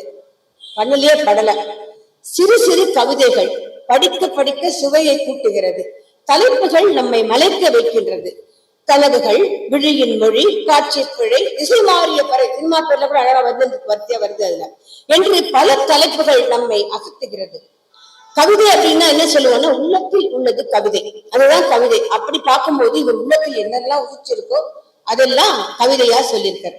ஒரு கவிதை நிலவை அழகாக்க, இவரோடது இல்ல, நிலவை அழகாக்க இருள் பூசி கொண்டது, இரவு அப்படின்னு சொல்லிட்டு அந்த இரவை பத்தி ஒரு கவிதை வரும். அந்த மாதிரி அந்த குறியீட்டு மொழி படிமம் அப்படிலாம் சொல்லுவோம் இல்லையா, அதெல்லாம் அந்த கவிதத்துல பாக்குறோம். பார் அப்படிங்கிற கவிதையின் பார்வை புதியது. கண்ணால் பார்க்காமல் மனதால் பார் அப்படின்னு சொல்றாரு. எத்தனை பேர் இந்த மாதிரி மனசுல பார்ப்போம், நம்ம கண்ணில பார்க்காத மனசுல பார் அப்படின்னு ஒரு புதிய பார்வையில் இந்த கவிதையை நமக்கு எடுத்து உரைக்கின்றது. ஒன்றோடு ஒன்று புரிந்து பார்த்து பேசி பழகி பின் உருவாகும் காதலை இணையது. காதல் இணையது. அது எப்படிப்பட்ட காதல் அப்படிங்கறத ரொம்ப அழகா டெஃபரேஷன் கொடுத்திருக்கிறார். பேசும் மௌனம் அழகாக பேசி நம்மை வியக்க வைக்கின்றது. தோல்வியில் துவளாது எழுந்திருப்பார், ஏதாவது கிடைக்கும் அப்படின்னு நம்பிக்கை வித்தை நமக்குள்ள ஊட்டுறார். அப்படி ஒரு அருமையான கவிதன். உழைக்காது உட்கார்ந்து உண்பது ஒட்டாதே என உழைப்பின் பெருமையையும் பேசி மகிழ்கின்றார். நம்பிக்கை வேண்டும், நல்லதே நடக்கும், நம்பிக்கையை தருவேன், நம்பி கையை தரு. அந்த சொற் சிலம்பாட்டம் மிக அழகாக இருக்கிறது. நீ வருவாய் என என்று அந்த கவிதையில் அவர் சொல்றார். சிலம்பாட்டம் ஆடுகின்றார். வஞ்சகி இன்று கொஞ்சுகின்றாளாம். வஞ்சகி இன்று கொஞ்சுகின்றாள், வேறொருவருடன் நெஞ்சுக்குள் கள்ளிச்செடியை படர விட்டாளே. காதல் தோல்வி இருக்குது பாருங்க, அது ரொம்ப அனுபவிச்சாதான் தெரியும். இப்ப என்ன கேட்காதீங்க, நான் அனுபவிச்சேன்னு கேட்பீங்க. காதல் எல்லாருமே இருக்கு, எல்லாருக்குள்ள காதல் பூத்து இருக்கும் இல்லன்னு யாருமே சொல்ல முடியாது. காதல் பயப்படாமல் யாருமே வந்திருக்க முடியாது. அந்த காதல் வேறு ஒருத்திடன் படரும் போது அந்த இளைஞனுடைய உள்ளம் எப்படி துடிக்கும் என்பதை கள்ளிச்செடியை படர விட்டாலோ அப்படின்னு காதல் தோல்வியை ஏக்கமாக படம் பிடித்து காட்டுகின்றார் கவிஞர் ரமணி. நாட்டுப்புற பாடல்கள் வடிவிலும் பல கவிதைகள் நம்மை தாளம் போட்டு ரசிக்க வைக்கின்றன. இஞ்சி இடுப்பழகி இனிப்பான சொல்லழகி அப்படின்னு ஒரு கவிதை. ரோட்டோரும் போற பிள்ளை எப்படி பல கவிதைகள் நம்மை அட அப்படின்னு போட வைக்கிறது. அந்தாதி நடையிலே கவிதை எழுதியிருக்கிறார். அர்ப்பணிப்புடன் இந்த நூலை அவர் படைத்திருக்கிறார். காகிதம் கசங்கவில்லை, அதை சிவம் அவர்கள் குறிப்பிட்டிருக்கிறார். அதை நான் வழிமொழிகின்றேன். காகிதம் கசங்கவில்லை, தன் மூளையை கசக்கியே தன் நூலை ஏற்றிருக்கிறார் என்று சொல்லி வாய்ப்பளித்தமைக்கு நன்றி பாராட்டி விடைபெறுகிறேன். நன்றி, வணக்கம். நன்றி. ரொம்ப அருமையா பாட்டு பாடுனீங்க, ரொம்ப அருமையா பேசுனீங்க. அடுத்து கவிஞர் ரமணி அவர்களை பேசுமாறு அழைக்கிறேன். இப்படி ஒரு அரிய வாய்ப்பு கிடைக்கும் என்று நான் நினைக்கவில்லை.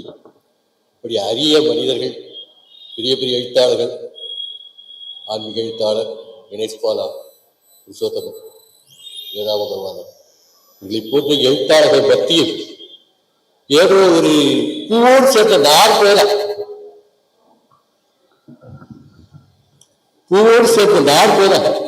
நான் இங்கே மணக்கிறேன் என்றார். அனைவருக்கும் வணக்கம். மூத்தோருக்கு நமஸ்காரங்கள், எல்லோருக்கும் ஆசீர்வாதம்.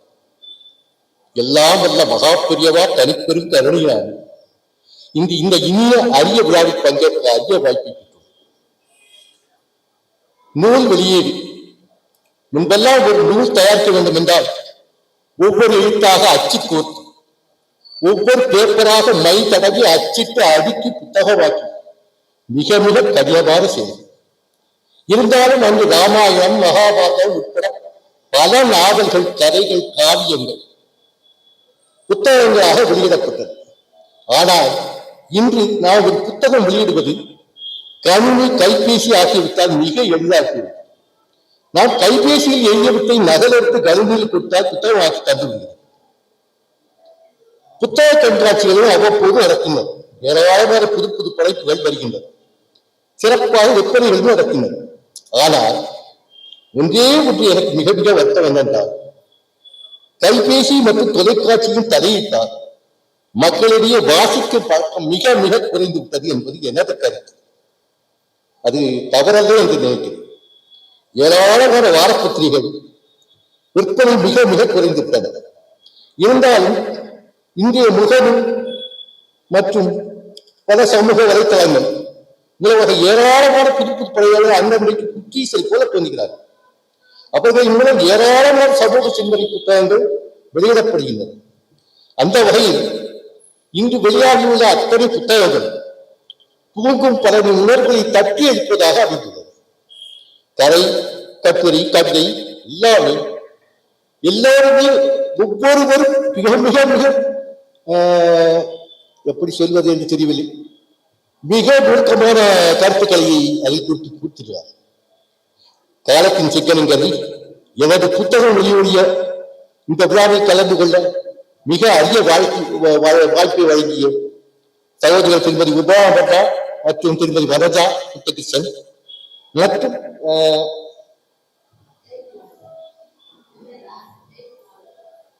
ஜெயந்தி அவர்கள் ஆகியோருக்கு மற்றும் நான் குறிப்பிடாத பல எழுத்தாளர் சகோதர சகோதரிகளுக்கும் எனக்கு அறிமுகம் இல்லாதவரை எனது நூலை தயாரிப்பதில் வேண்டிய ஒவ்வொருவருக்கும் இதை பதிப்பிட்ட பதிப்பத்தாருக்கும் எனது மனமார்ந்த நன்றியை தெரிவித்திருக்கிறேன். நான் இந்த குழுவுக்கு இந்த குழாவுக்கு நான் புரியவராக இருந்ததால் சில தவறுகள் இருக்கலாம் எனது பேச்சு. இந்த இனிய விழாவுக்கு வருகை தந்து சிறப்பித்துள்ள தமிழறிஞர்கள் வைப்புக்கு மரியாதைக்கும் உரிய பகவத் சேவாரசன் திரு ஜே கே சிவன் அவர்கள், திரு புருஷோத்தமன் அவர்கள், எழுத்தாளர் திருமதி வேதகோபாலன், திருமதி பாமணி ஐஸ், திருமதி ஜெயந்தி நடராஜன், திருமதி ருக்மணி வெங்கட்ராமன், திரு காந்திதுரை அவர்கள், திரு கணேஷ் பாலா மற்றும் நான் குறிப்பிட்ட தவறிய எழுத்தாளர் பெருமக்கள் மற்றும் இங்கு திலாக கலந்து கொண்டு விழாவினை சிறப்பிக்கும் நண்பர்கள், சகோதர சகோதரிகள் அனைவரையும் வழங்கி எனது நன்றியறியை காணிக்கையாக்கிறேன். எனது புத்தகத்தை வெளியிட இந்த பதிப்பை எனக்கு உதவியதற்காக தனிப்பட்ட முறையில் திரு உமாபட்டா அவர்களுக்கு நன்றி தெரிவிக்கிறேன். ஏனெனில் அவர் மிக மிக அக்கறை எடுத்து எனது ஒவ்வொரு நான் எழுதி தொடங்கிய ஒவ்வொரு முறை என்னுடன் தொடர்பு கொண்டு இப்படி இருக்கிறது என்று ஏராளமான கவிதைகளை வாங்கி இவ்வளவு கவிதைகளை வாங்கி விட்டார்கள், எப்படி தயாரிக்க போறாங்க ஒவ்வொன்றிலும் நல்லவற்றை பற்றி சில தேர்வு செய்து ஒரு புத்தகமாக எனக்கு கொடுத்ததற்கு மிக மிக நன்றியை தெரிவித்துக் கொண்டு அனைவருக்கு நன்றி கூறி வாய்ப்புக்கு நன்றி கூறி மீண்டும் சாத்தி நன்றி வணக்கம்.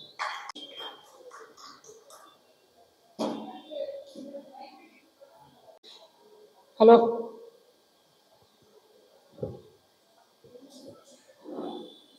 மைத்திரி சுப்பிரமணியன். பெரிய பெரிய எழுத்தாளர்கள், பெரிய ஸ்போர்ட்ஸ்மேன், வளரும் எழுத்தாளர்கள் எல்லாரும் இருக்கிற இந்த மேடையில என்ன பேச அழைச்சதே எனக்கு ஒரு பெரிய பாக்கியம். நான் இந்தியன் பேங்க்ல வேலையை முடிச்சுட்டு இந்த ஃபேஸ்புக் அதுல சேர்ந்து நிறைய எழுத ஆரம்பிச்சேன். அதுல எழுத்தாளர் வேதா கோபாலன் அவர்களும் உமா வெங்கட் எல்லாரும் எனக்கு பல சர்டிபிகேட் கொடுத்தா. அதுலதான் எனக்கு எழுத ஆர்வம் வந்தது. அது மூலமா மேடம் குப்பா அப்பண்ணா அவர்கள் என்னையும் எழுத கூப்பிட்டுருக்கா. நிறைய சின்ன வயசுல இருந்து லெர்னிங் லைப்ரரி நிறைய படிச்சிருக்க கதைகள். இந்த மேடையில நான் வந்ததே பாக்கியம்.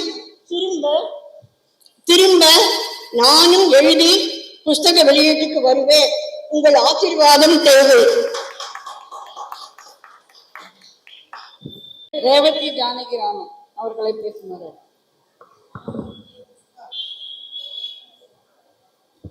சுவாமியே சரணமையப்பா. ஏன்னா ஐயப்பன் கோவில்ல மாச கடைசியில வருஷ கடைசியில ரொம்ப பொருத்தமா ஒரு ஐயப்பன் சாங்கோட ஒரு பிரேயர் சாங் ஆரம்பிச்சு அது இன்னைக்கு பாத்தீங்கன்னா இவ சொன்ன மாதிரி புருஷோத்தமன் சார், சிவன் சார், ஐயப்பன் யாரு ஹரிஹர சுதன் ஐயப்பனுக்கு அது அவ்வளவு பொருத்தமா அமைஞ்சிருக்கு. ரொம்ப ரொம்ப சந்தோஷம்.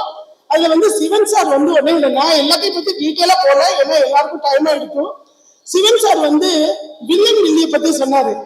எந்த ஒரு கதைக்கு எடுத்துட்டாங்கன்னா ஒரு கதாபாத்திரமோ ஒரு கதையோ ரொம்ப சிறப்பா இருக்கணும்னா வில்லன் வில்லிகள் இருந்தா தான் அந்த பாத்திரத்துக்கு இன்னும் கொஞ்சம் நெருங்கி ஏறும். அதை நீங்க ஸ்லாகிச்சு ஒவ்வொரு இடத்துலயும் ரொம்ப அழகா சொன்னேன். இங்க மேல்மங்கல ஷாம்லா பத்தி அவர் பேசினாரு. அவருடைய தம்பி ஒய்ஃப் தான். நானு நேற்று தான் பெங்களூர்ல இருந்து வந்தேன், retired DGM of Indian Bank. நான் எழுத்தாளர்களுக்கு மத்தியில ஒரு ரசிகை, பாமர ரசிகை. ஒரு படத்துல சிகாசன் சொல்லுவாங்கல்ல, பாடறியேன் படிப்பறியேன் பள்ளிக்கூடம் காணறியேங்கிற மாதிரி ஒரு ரசிகை. அது ரிட்டையர்மெண்ட்டுக்கு அப்புறம் இவாள்லாம் ஒரு பேஷனா எடுத்துட்டு இருக்கிற மாதிரி நான் ரிட்டையர்மெண்ட்டுக்கு அப்புறம் எனக்கு யோகா, சான்ஸ்கிரிட் எல்லாம் இதுதான். சார் ஸ்போர்ட்ஸ் பத்தி சொன்னாரு. மோடிஜி அந்த கிரிக்கெட்டுக்கு மறுநாள் அவ தோத்த உடனே எல்லாரையும் நாங்க எல்லாரும் பார்த்தோம். எல்லா யூடியூப் சேனல்லையும் டிவி. நானும் ஒரு ஸ்போர்ட்ஸ் உமன், அதை ரொம்ப ரசிச்சு பார்த்தேன். ரொம்ப ரொம்ப சந்தோஷம். இவாளோட வேத வித்து வேதம்மாள் மேடம் வந்து 1500 கதை எழுதியிருக்கேன், 30-40 நாவல் அப்படின்னு நம்ம அழைச்சு போயிட்டு பிரமிச்சு போயிட்டு, அது இவா வாயால வந்து உங்களுக்கெல்லாம் புது எழுத்தாளர்களுக்கெல்லாம் இன்னைக்கு வந்து இவ்வளவு ஒரு பெருமை கிடைச்சிருக்குன்னா, அவ யூஸ்வலா வந்து சேம் பாராட்ட மாட்டாங்க. இவா இவ்வளவு தூரம் உங்களை எல்லாம் பாராட்டி ஸ்லாகிச்சு சொல்லியிருக்காங்கன்னா உங்களுக்கு எல்லாம் அது ஒரு ரொம்ப பெருமை.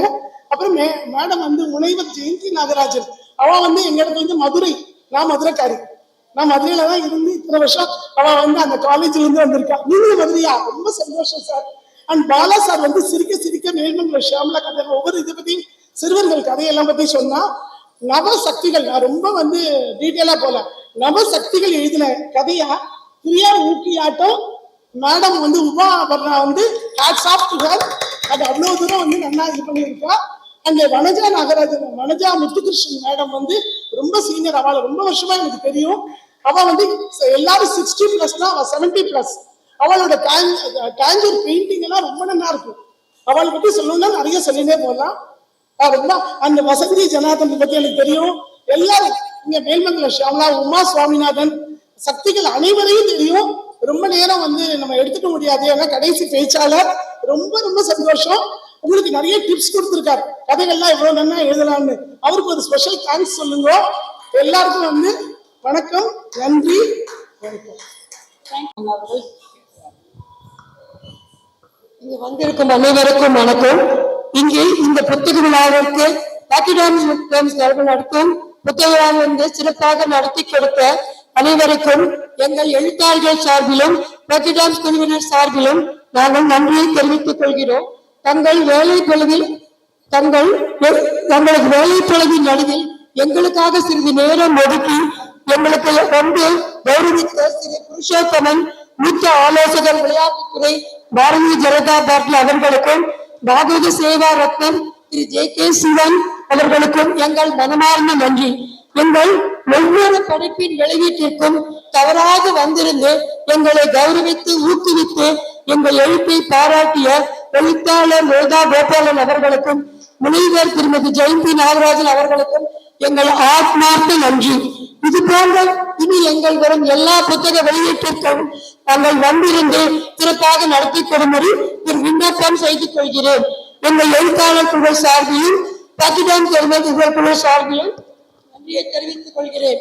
எங்கள் புத்தக விழாவுக்கு கே.கே. நகர் சச்சங்கள் ஐயப்பன் கோவில் அனுமதி அளித்த உதவியும் செய்து கொடுத்த சாஸ்திரா சங்க கமிட்டி உறுப்பினர் திரு சசி நாயருக்கு எங்கள் மனமார்ந்த நன்றி.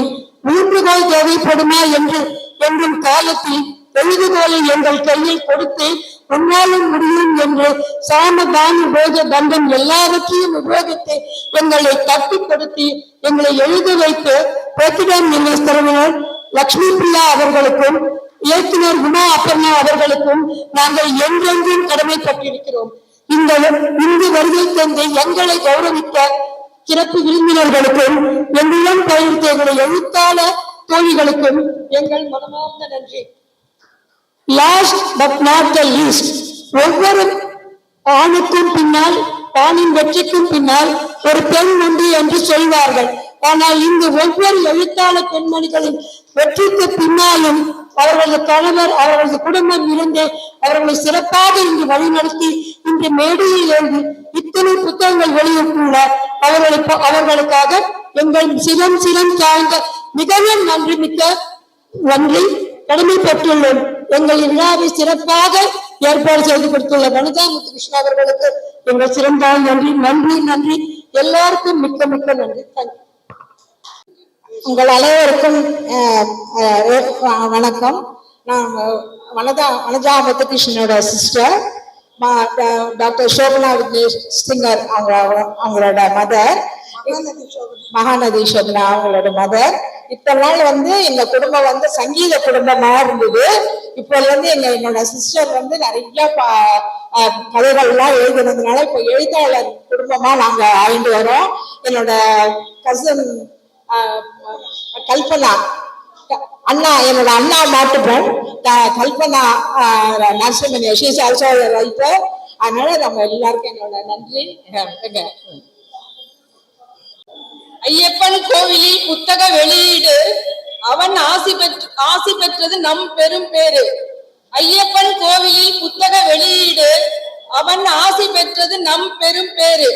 மூத்த குடிமக்கள் முயற்சியில் உருவான முதன்மை கதைகளை முழுவதும் தொகுத்து மூத்த குடிமக்கள் முயற்சியில் உருவான முதன்மை கதைகளை முழுவதும் தொகுத்து காவிய நாயகிகள், கவின் கலைகள், முடி நகை, கசங்கிய காகிதங்கள், ஒலியில்லா வலியென ஓசைப்படாமல் புத்தக வடிவில் பொது பொலிவுடனே பேக்கிடம் டேல்ஸ் வெளியிட்டது. நிறுவனர் டாக்டர் லட்சுமி பிரியா, உடன் கைகோர்த்த உமா அபர்ணா இருவருக்கும் எங்கள் அன்பின் மனமார்ந்த நன்றிகள் மாலையாய் சமர்ப்பணம். ஃபங்க்ஷனுக்கு வந்தது எனக்கு ரொம்ப மன திருப்தியை கொடுத்துருக்கு. ப்ளஸ் இந்த ஒரு அஷ்டலக்ஷ்மியோட புக்ஸை ரிலீஸ் பண்ணதுக்கு என்ன கூப்பிட்டதுக்கு இவங்க அஷ்டலக்ஷ்மிக்கும் என்னோட மனமார்ந்த நன்றி. அண்ட் இதை ஏற்படுத்தி கொடுத்த நம்ம இந்த விழாவை ஏற்படுத்தி என்னை அழைத்ததற்கு நம்ம டாக்டர் பிரியா மேடமும் அவங்க அம்மா டாக்டர் மேடமும் அபர்ணா மேடம் 2 பேருக்கும் என்னோட மனமார்ந்த நன்றி. இந்த ஃபங்க்ஷன் வந்து இன்னைக்கு அந்த ஐயப்பன் கோயில்ல நடந்தது ஒரு பெரிய விசேஷம். பிளஸ் இந்த இவ்வளோ எழுத்தாளர்களை சந்திச்சதுல மூத்த எழுத்தாளர்கள் பத்திரிகையாளரை சந்திச்சு அவங்க கூட உரையாடுறது பிளஸ் புக் லான்ச் பண்றது எனக்கு ரொம்ப சாட்டிஸ்ஃபேக்ஷன். இது என்னோட அண்ணாமலை அண்ணாவும் மோடிஜியும் ரொம்ப விரும்பத்தக்க நிகழ்ச்சி. அவங்க 2 பேருக்கும் புக்ஸ்னா ரொம்ப பிடிக்கும். புக்ஸ் யங்ஸ்டர்ல இருந்து எல்டர்லி பீப்புள் எல்லாம் எழுதுனதையும் அவங்க படிப்பாங்க. அந்த இந்த சீனியர்ஸ் வந்து யங்ஸ்டர்ஸ்க்கு ஒரு முன் உதாரணமா இந்த அளவுக்கு ஏற்படுத்தி பண்ணிட்டு இருக்காங்க. அப்பார்ட் ஃப்ரம் தட் இந்த வேக்யூம் டேல்ஸோட டாக்டர் பிரியா 250 புக்ஸ் ரிலீஸ் பண்ணியிருக்காங்க. அதுல 14 languages. That is self awesome record in 2 years time. எனக்கு அவங்களுக்கு ஒரு மனமார்ந்த நன்றி. இங்க வந்திருக்க எல்லா பெரியவர்களுக்கும் பீயிங் நான் சின்னவனா இருந்தா கூட என்னோட விஷஸ் அவங்களோட விஷஸ் எங்களுக்கு எல்லாம் வேண்டும்.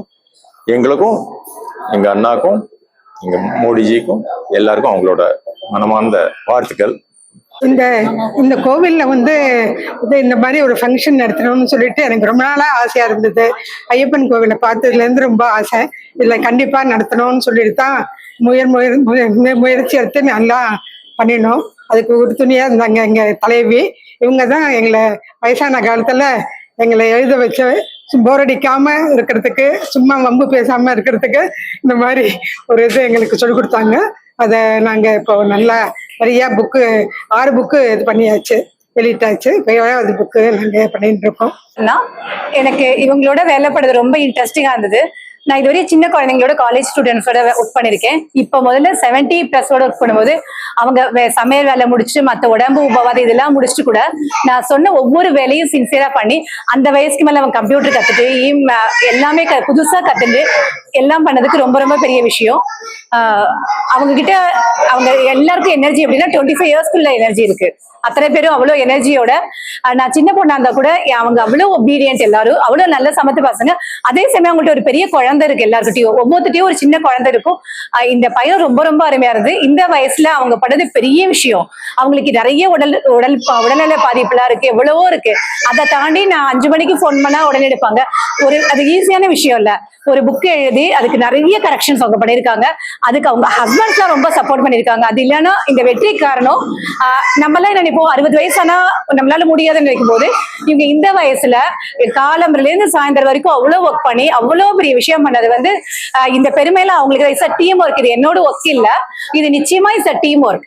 இது அத்தனை பேருமே காரணம். இதுக்கு இதுவரையே நம்ம இன்னைக்கு 5 புக்கு லாங்குவேஜ் முகிழ் நகை, காவிய தலைவிகள், கவின் கலைகள், கசங்கிய காகிதங்கள், கண்ணாடி. கேட்ட போதெல்லாம் அணிந்துரை தர Veda Gopalan ma'am, Bhamathi IAS, Sivam sir, அப்புறம் மைதிலி சுப்பிரமணியம் மேம், ரேவதி மேம், ஐயோ Jayanthi sorry Jayanthi Nagarajan ma'am, Ganesh Bala sir, இவங்க எல்லாருக்கும் எல்லா பெரியவங்க, புருஷோத்தமன் சார், அவ்வளவு பெரிய G A Prabha ma'am, Purushothaman sir வந்து இவ்வளவு வேலையிலயும் எங்களுக்காக வந்தது ரொம்ப ரொம்ப பெரிய விஷயம். Thank you so much. இதை ஆர்கனைஸ் பண்ண வனஜா மேமுக்கும் உங்க ஹஸ்பண்டுக்கும் ரொம்ப தேங்க்ஸ். Thank you so much.